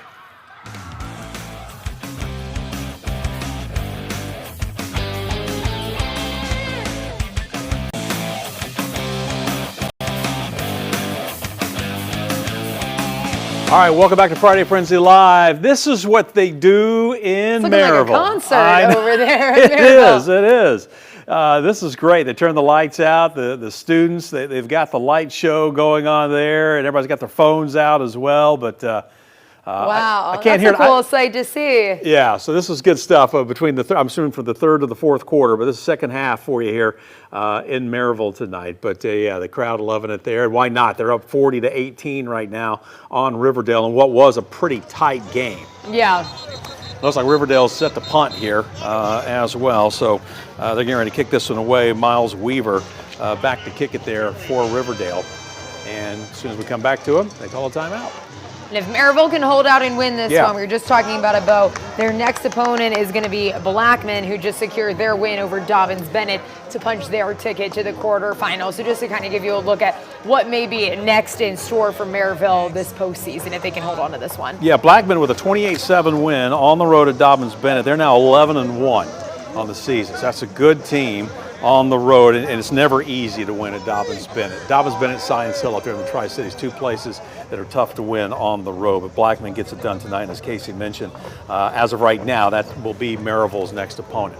Which both of those teams would come in then with an 11-1 record, which would be Wow. interesting because Alcoa's only loss would have been to Alcoa if they pick up a win tonight, 11-1 heading into that one. So. But at this point in the playoffs, that's what you come to expect. That's what you right? come to Yeah. expect, and the only thing that matters is that you go 1-0 that week. Nothing else matters, really, as we've seen with Halls, who started out 0-3 and now are putting together a pretty strong run in 5A. Do we call them the Cinderella of I the think we postseason? can. I mean, especially they've been doing great under Brent Hughes as head coach. I mean, a few years ago, in his first year, he was trying to turn that program around. They go 2-8 in the regular season, lose the first round of the playoffs. Then the last 2 years, 8-win seasons, but they can't get over that hump in the playoffs. This would be huge for that program if they can make it past that second week of the playoffs. Like I mentioned earlier, potentially for the first time in over 2 decades in quite a while. So big stuff happening over there in Halls. Well, I'll tell you, somebody needs some big stuff to happen is Powell. They're down, but he got the football. That's what you're seeing on the right side of your screen. The punt there, the fair catch for Maryville. So they're going to have some pretty decent field position. We'll check back on that one in a moment. But Lincoln County at Powell, and Powell driving. Deuce Rogers, as you saw a moment ago, when we had the double boxes with a nice pickup there on the ground. Here he goes, this time to the air, and Tips and falls incomplete. And he's calling for the flag. I don't know if the defensive back even turned around to look at it. I think that's what he is saying. But That's the ref's Tyree right there. Thomas. Yeah, the ref was there and said, no, everything's good. So, you know, they'll try it again here. But everything there seemed to be set just right. But that Lincoln County defensive back was in the right place. Powell not really a team that has had to fight back from 2-2 much this season. So finding themselves in a bit of a position of adversity here, Bo. No, that's a great point.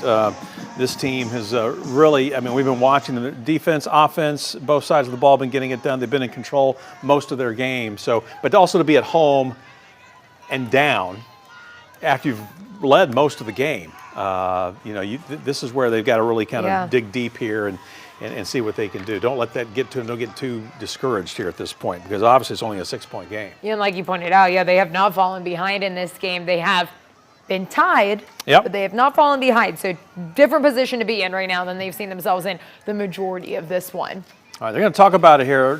Deuce Rogers having a little chat over there on the sidelines right now. They want to make sure they get the right play in. And they may still be asking, too, about was that a pass interference in the end zone? I mean, this late in a game with two teams that are neck and neck, you gotta make sure that you have the right call on that. Yeah. Wait, look at the lights to the right there. I don't know if that's from the touchdowns scored tonight and the smoke, or is that the you fog get the smoke or kind of fireworks or whatever they got going on. over. But Yeah. Got the crisp air out there. It's really feeling like football season this late in the year. It's about time. It is about time, but We've had I a will few take cool the nights, heat but yeah, you'll as take the heat. long as it is willing to stay with us, Bo. No complaints from me. All right. No complaints from me. All right, still waiting for this one to get going again. We're going to pick up here what's happening on the right side of the screen. That's Maryville taking on Riverdale. And this one has been all Maryville with the exception of maybe a couple of drives by Riverdale. Maryville has really kind of started to pull away here and take control of this game. Whoever wins this one, likely it's going to be Sevier County because they're up right now in Walker Valley. So that's the lucky winner Deuce of Rogers this in one is some, going to get Sevier County next week. Deuce Rogers in some trouble there and goes down for a huge loss. And that is the last thing Powell needed right now. They got to get something going on their side. And it felt like a lot was going their way in that first half, but this second half has certainly not been going in their favor. Well, let's see In what, fact, they haven't scored this half, have they?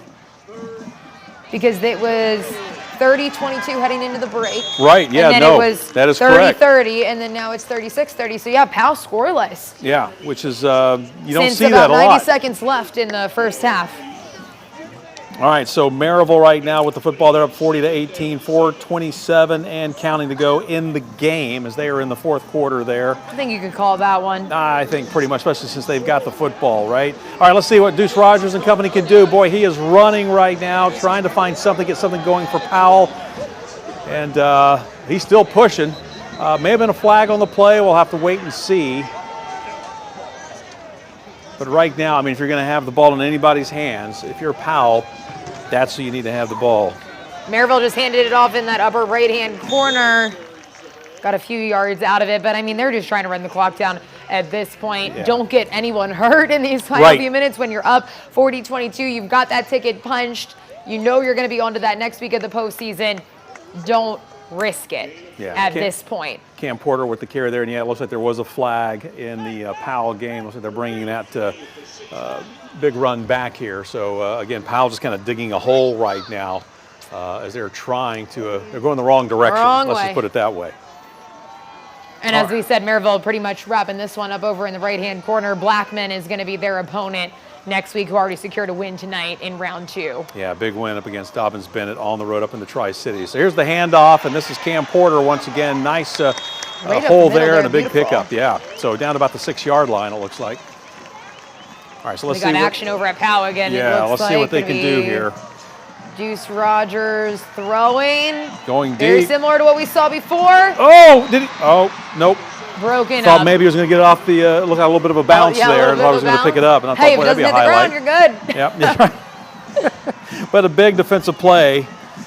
And what a big win and a big upset. I mean, if you think about it, Powell's been tough this season, but Lincoln County to come down here, 3-2 on the road this season. There you go. There's still plenty of time, 10 minutes to go. We got a lot of time. So that one's moving significantly slower than the game on the upper right-hand corner Yeah. of your screen. So we do still have time. Yeah, I think we have a lot more passing in the Powell game. Yeah, We've had a Maryville's lot of really been stoppages running there, yeah. it. Even their quarterback, like we saw Will Jones running a couple. We got just over 2 minutes left in that game. So Powell kicks it away. There's the punt. They're going to kind of let this one roll. Yeah, not the best punt. And Lincoln County's got to love it right now. They've got great field position. They're up by 6. This would be a huge score. Whether they get a field goal or a touchdown, it's going to make it Anything a would- two-score yeah. game. So they've got it not in their hands for the game, but they do have control over this one right now. More control than Powell is probably wishing that they didn't have. Got Will Jones here for Maryville. Yeah, so the clock Taking continues to center kick. stage. He's gonna go Yeah, he's himself. going to hang on to it. He's already picked up Why a couple not? touchdowns. He's done a lot today with doing so. And he gets it back to the middle part of the field there. So that brings up Third third down. down. Okay. Appears they're in striking distance of, yeah, they're on the 5-yard line. I don't think they're trying to score. I think they're just going to run that clock. Just if a score comes, a score comes. They won't say no to it, but I mean they'll take another touchdown. But yeah, 1:16 left in this one. This one's over, Maryville's yeah. going to be on to the quarterfinals. Last year, as mentioned, their season ended in the semifinals, so tonight puts them one step closer to kind of Right Here's in the those pitch. I said runs, he was and going to run it's the in clock. end Yeah, zone. you were right. I Why was not? wrong. 5 yards out. Ty They're not Tumbling. going to turn one down, Bo. Yep, the junior with the touchdown, and that's to go ahead and turn the lights out. That's it. Maryville moving on. Congratulations. Convincingly. Yes. Pulling away late Especially in the after second half. a tough first half. Yeah. It was a 12-3 game. They definitely figured something out offensively in that second half because, like you said, just 12 points in the first half offensively. And now we're going to do math. So 46-18. 34 points. Wow. Maybe 35 if we can get the extra point here is what they've put up in this second half. So 3 times the amount. Something had to change in that locker room. Something really did, and it definitely did, and Maryville figured this one out. So Maryville's going to improve now to 11-1. There's the kick. They'll face another And there you 11-1 go. team next week. And Blackman got 1 minute left in this one, but I mean, it is fully written for Maryville. Yeah, Red Maryville's on Rebels top. All right, moving. 46-18. You heard the standby above us here in the speakers. We're going to take a cool camera angle as we go to the break here. You're watching Friday Frenzy Live. Bo and Casey with you. Oh, we got movement behind the cameras. There you go. Seeing all the angles here, all the angles out on the football field. Why not? All right. Love it. Hey, we'll be right back.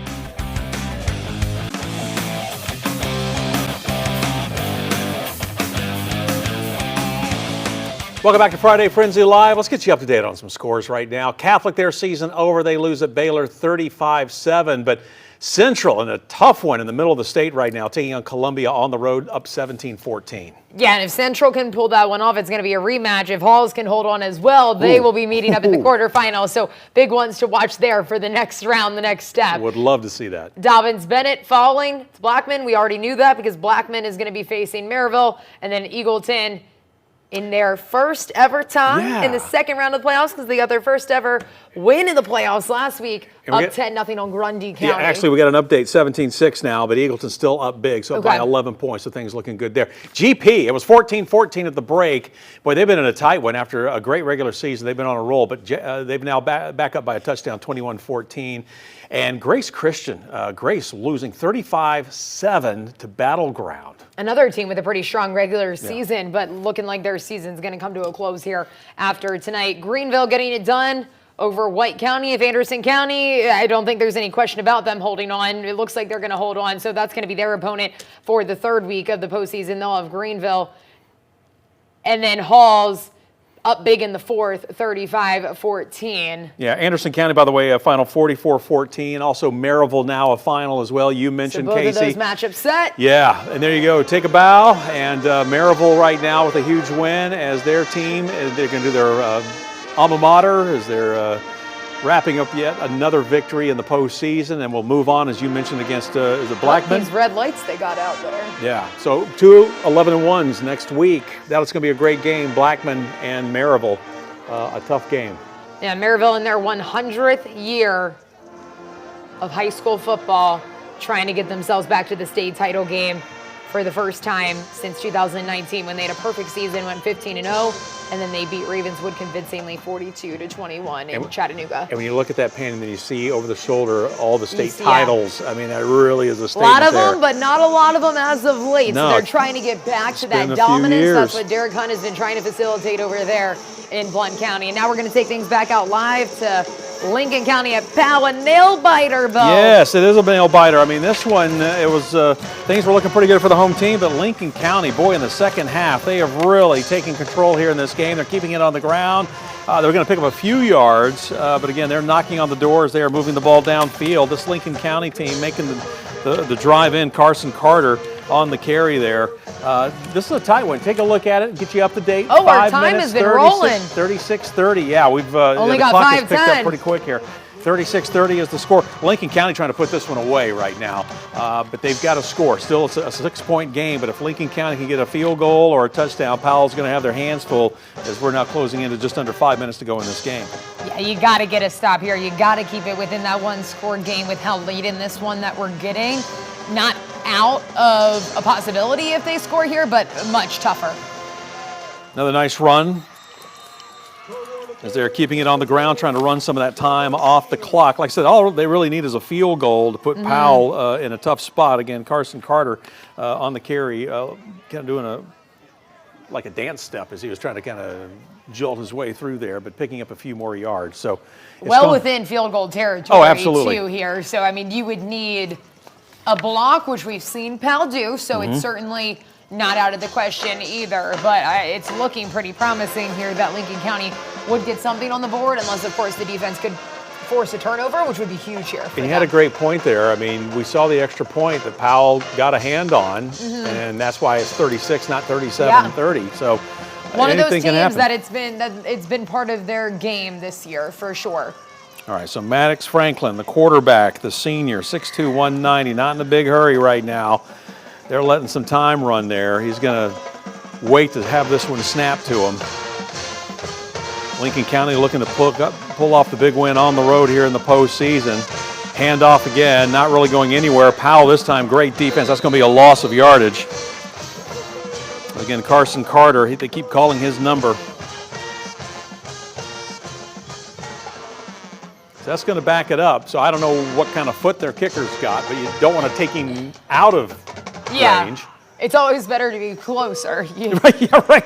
You kind of like, okay, let's just keep in the middle of the field, yeah.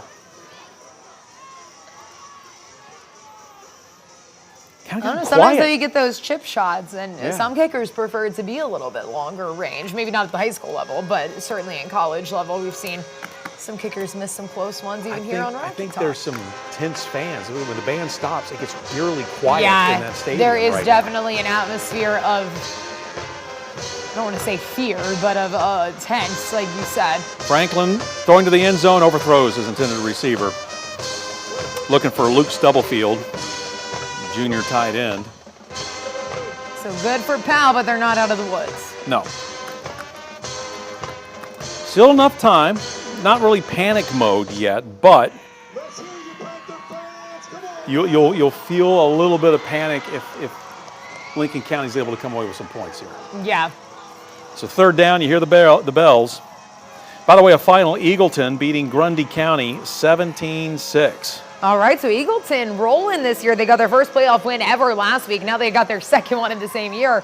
On to the quarterfinals for the first time in program history. Everything a first for them in the postseason this year.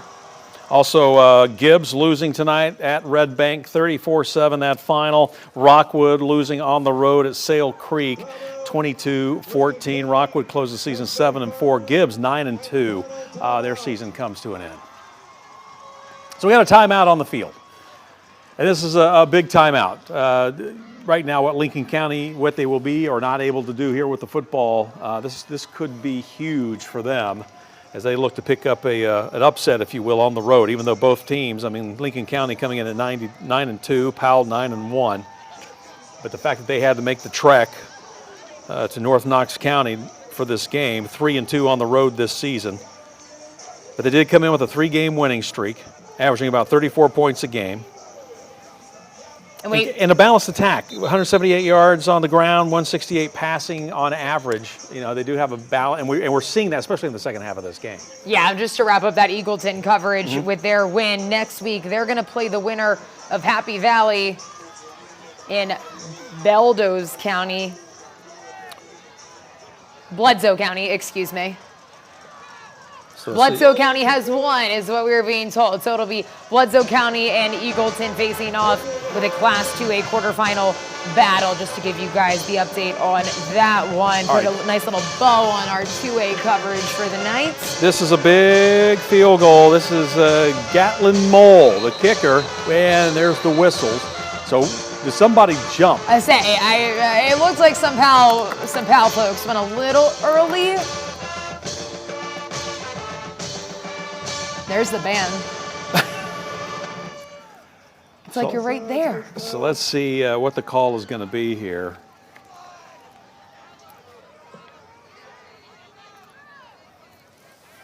And it looks like it looks like they're carrying a player off. A couple of teammates there for Lincoln County. And we were informed by our lovely photog, Dave, who's out shooting this one, that there have been a lot of injuries in this game on both sides of the football. So there's another one that we believe we're seeing right here.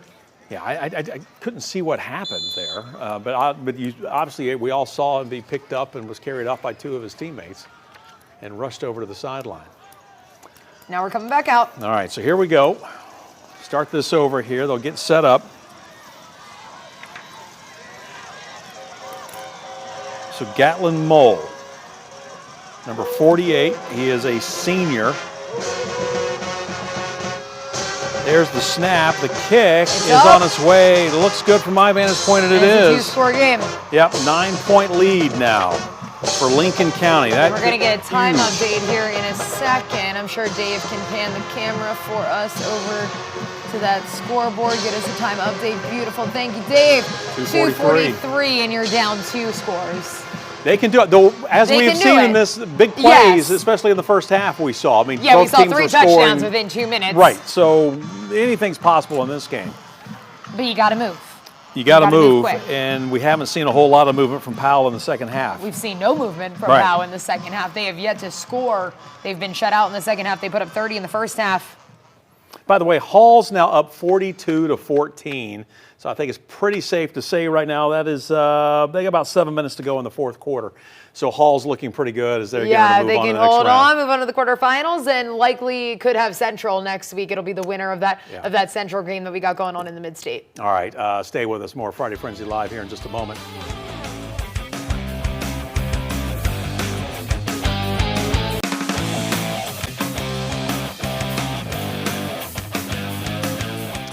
Welcome back to Friday Frenzy Live. Bo Williams, KCK with you. We're watching Lincoln County at Powell. Powell needs to score, Casey. And Just they over are 2 minutes to go. A ways down Yeah. the field. I think we're going to get it for you eventually, but Powell on the kick return landed on their 1-2 yard line. So they've got nearly 100 yards to go to get to the end zone, and they're not making progress fast, which is something they absolutely need to do because they got about 2 minutes on the clock and they're down 2 scores. Yeah, right now they're playing a pretty good team and trying to move the football. Lincoln County having a great second half. Clock not working in their favor either. They were in their end zone, as Casey mentioned. They had a quick little pass out to the right side that picked up a first down. Then Deuce Rogers has had a couple of runs that we've seen him pick up some yardage, but they're going to need more than that, as you said, Casey. They got a lot of field they still need to cover to get into the end zone, and this is a 2-score game. Down by 9, by the way, right Yeah, now, and the 39-30. clock is fighting against them. It's not for them. It's for Lincoln County right now. And this is a Powell offense that we have seen nothing from in this second half. They have no points on the board in the second half. Their 30 points all came in the first half of this ball game. The defense from Lincoln County has shut down Powell since they came out of the break. There's Rogers, nowhere really to go with it. He was looking downfield. He's going to have to hang on to it. Now he's running and finally is brought down off the run. So, again, trying to move the ball. Slow to get up there, too. Yeah, and Lincoln County doing a good job on their coverage. We've seen that here in the second half. A couple of big throws that could have been some big plays. A touchdown for Powell, but Lincoln County, their DBs getting the job done. Powell calling another timeout. I don't want to call it for Powell yet, but I mean, it's going to take something big here. Maybe we could get a time update from Dave out there. Dave killing it on the sidelines for us. Lincoln County at Powell. There we go. Let's see where it's 1-something. 201. Oh, I lied. 201. I did see a 1 on the board. It was on the wrong place. 3rd and 6, ball in the 17. So they got a long way to go with just 2:01 here to go. By the way, Coalfield moving on. They beat Joe Burns tonight 39-14. The final, we mentioned Eagleton with the win over Grundy, 17-6. Maryville, as you saw right here, with a big win after a pretty tight game with Riverdale in the first half of that one. Gibbs losing, Rockwood losing, both those games on the road. Knox Central at the break, leading Columbia 17-14. All right, timeout over. Fiat team's back out on the field. If Powell loses tonight, it'll be their second straight season losing at this stage of the playoffs in the second round. Rogers throws to the sideline there. Jackson with the catch, then quickly gets out of bounds to stop the clock. Say they needed 6 yards. We'll see if they got it. Complete to Jackson for a first down. All right, they said All right. first down, so he got it. So the timeout worked, paid off for him. I feel like you got to go for something deep here. You got to get rolling.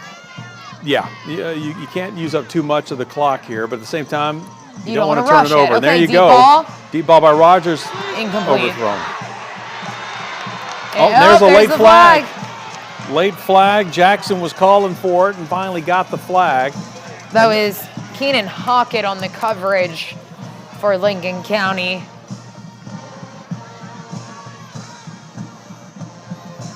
So a big moment there for Powell. I mean, you know. If they could move down the field Yeah, because but, of that but they'll flag. take it however they get it, right, at this point. Yeah.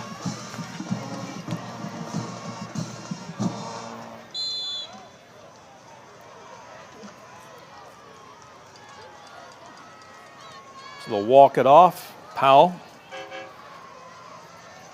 Let's see what they can do with the football. Still in their end of the field, but getting close to midfield. Here's Rogers out of the shotgun. He's looking Got to to scramble throw. again, and suppressed. There's sacked. nowhere to go. And that's number 8 for Lincoln County. So Colton Carter, outside linebacker junior. Yeah, a couple of Falcons there. I mean, he had nowhere to go.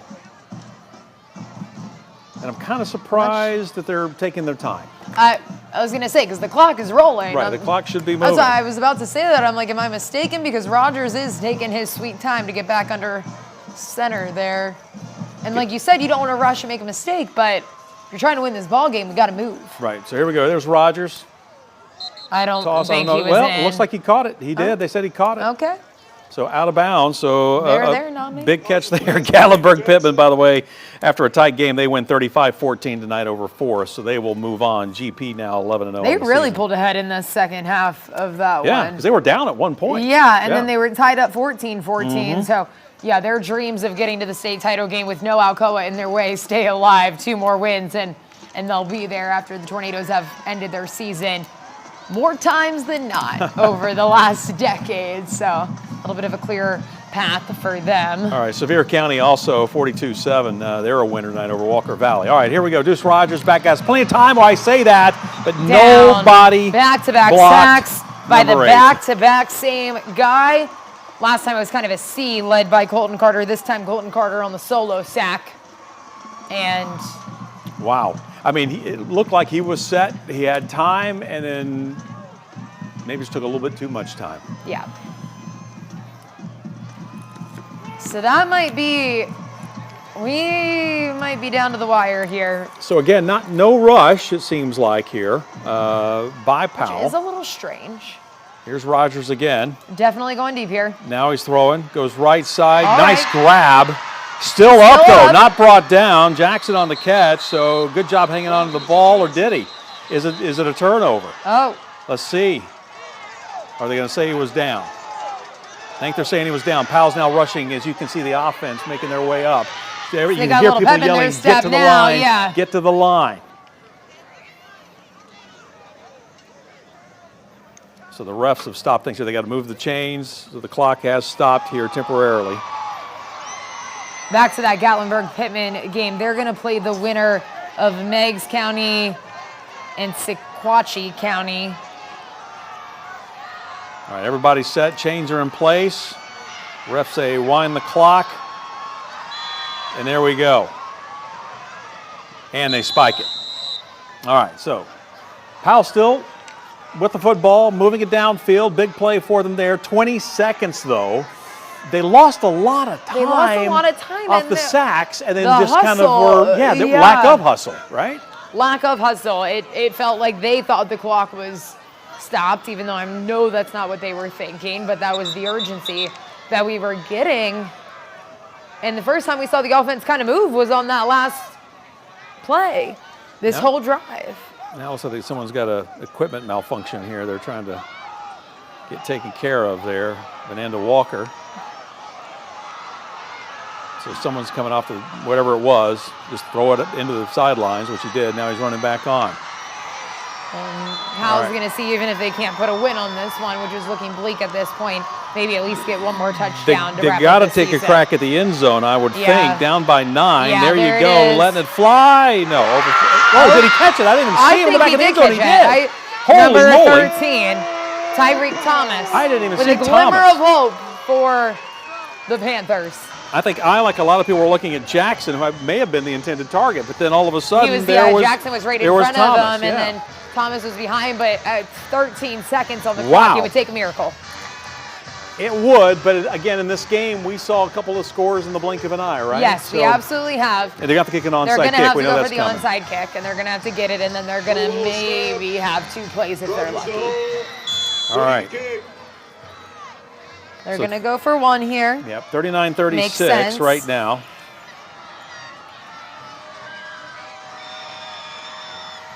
And there's the kick. And there you go. So 39-37, a 2-point game, 13 seconds left. The onside kick is coming. Keep it tuned right here. We're going to see what happens. So right now, Lincoln County's saying, all right, who's got the best hands out here? We need you up here on the line on this onside kick. There you go, 39-37. Let's take a look at a few highlights right now. This is from Eagleton. Eagleton with a big win tonight. Their season's still alive. They were taking on Grundy.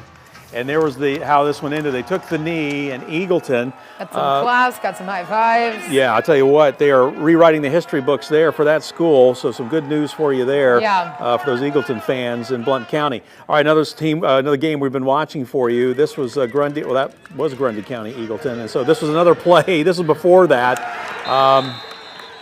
And it looks like their Grundy County was looking to do something, but obviously coming up short. And that was right before we saw the knee that was taken. So that's kind of how that game ended, I guess, is how we're sort of doing reverse order. Yeah. But.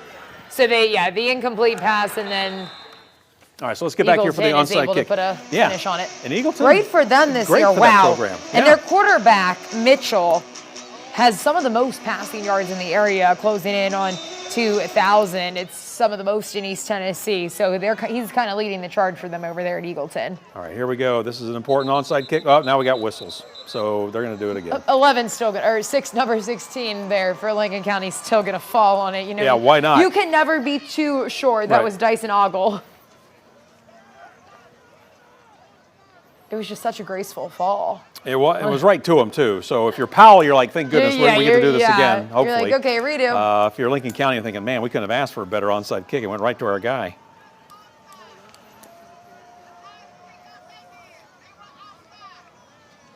All right, so here we go. They'll put the tee down again.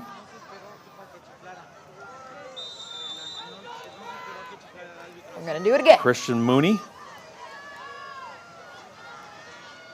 There we go. Gets a little bit better bounce. Oh, loose it's ball. something. Who's going to get this football? Oh, Oh. my goodness. And Lincoln County with a Wow. huge recovery. It looked like Powell may have had a player, but it almost looked like he went to block the Lincoln Yeah. County player to keep him when maybe he should have tried Maybe to just jump tried on the to fall football. on it, yeah. I'd like to see that one It was again. within but the reach of Powell. That was very close. you could not have asked for a better situation for Powell to jump on that. It went through everybody. Yeah, it was definitely a great onside kick. Carson Carter, though, by the way, coming up number 35. We saw him with a ball carrier, running back for Lincoln County. He was the one with the hands there that fell on it, was able to get the ball for Lincoln County. So that is pretty much going to do That's it. going to put the bow on this one. So Powell, anything crazy here in the next few seconds, going to end their season with a 39-37 loss in the second round of the playoffs for the second season in a row. They're also going to end their season 5 points away from being undefeated up to this point. And there's the knee, and that's the game. Maddox Franklin takes the knee, the senior quarterback. Lincoln County, they're going to improve to 10-2 on the season. A big win on the road in this first meeting between these two programs. And Lincoln County wins this one by 2 points tonight on the road at Powell. Powell finishes up their season 9-2 on the year. And again, we're not there. You know, obviously we're back here in the studios, but looking at that, we go back to on that last drive for Powell, there were times where there wasn't a whole lot of urgency, it seemed like. And then when you saw we were down to 20 seconds, it was like, well, maybe they could have saved some time there. But regardless, they didn't get the onside kick. And Lincoln County, hats off to him with a huge win. You see Iverson Garcia there giving hugs. He's a senior, so this is going to be his last game suiting up with the Powell Panthers. You also see number 33 on your screen, also a senior, Caleb Akers.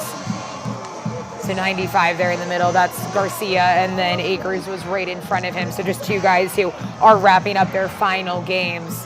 of high school football.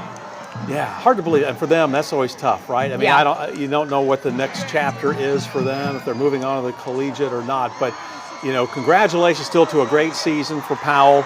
It has come to an end tonight. Lincoln County, hats off to them. A tough win for them, and obviously there'll be celebrations. It'll make the bus ride a lot easier. Yeah, for the that 4-hour bus ride back, as we were mentioning, they did have a long trip in, and there's Deuce Rogers, also a senior, walking through the line, Yeah, taking his final few moments in on this high school football field. Behind him, Ori Vananda Walker, also a senior. So, I mean, I just rattled off, 5 seniors, Yeah. and just by chance, and this team's going to be down a few key players next year. Yeah, there will be. So we'll have to see how they rebuild next season and what they bring to the table. But again, hats off to them on a great campaign. See that hug there for Yeah. Rogers from the coach from Lincoln County. All right, we're going to take another break for you right now. You're watching Friday Frenzy Live, but Lincoln County with the road win tonight. They beat Powell by 2. We'll be right back.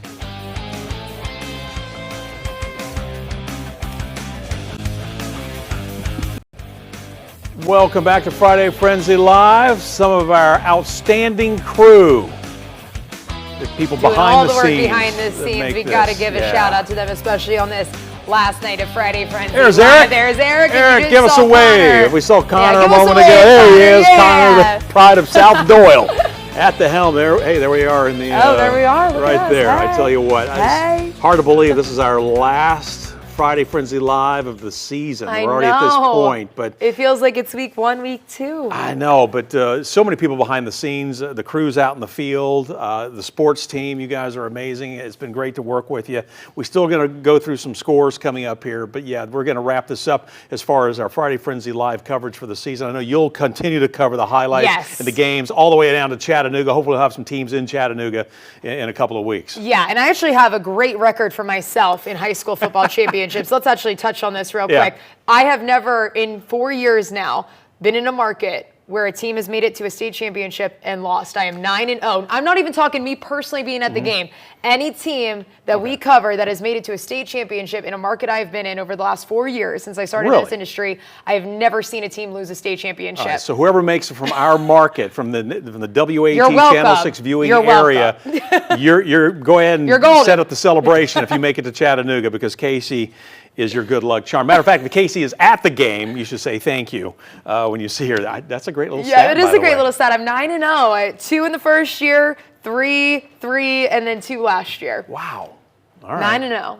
I've been here since 2002. I don't have that same kind of record, unfortunately. That's okay. But hey, you changed it for us, though. So the last several years have Last been 3 years. Good luck. All right. Hey, we do want to get you up to date on what's going on. First of all, as we just showed you, Powell losing to Lincoln County, and Powell had a chance with a couple of seconds left off of an onside kick. Now, this was earlier. This was a kick that really put them in a hole.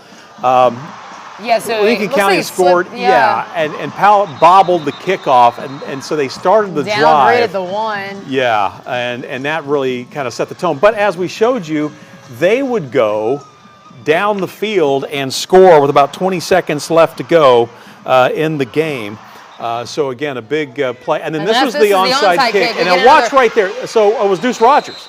Yeah, he did look like he was trying to block a little bit Trying to more than just falling keep on him the from ball. falling on the ball. Right, Let's so take see a it look again. at it again.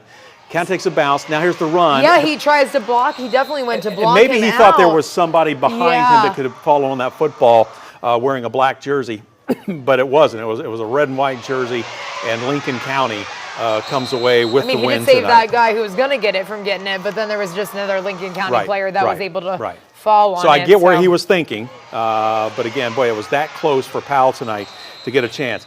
Real quick, I was just handed this. By the way, if you're watching us online, Disney has reached a new deal with YouTube TV, so that blackout is now done. So there you go. All right. You can so have if you your have YouTube shows TV, back, now your you can watch football ESPN. back. You can watch us as well. So we're happy to have you back.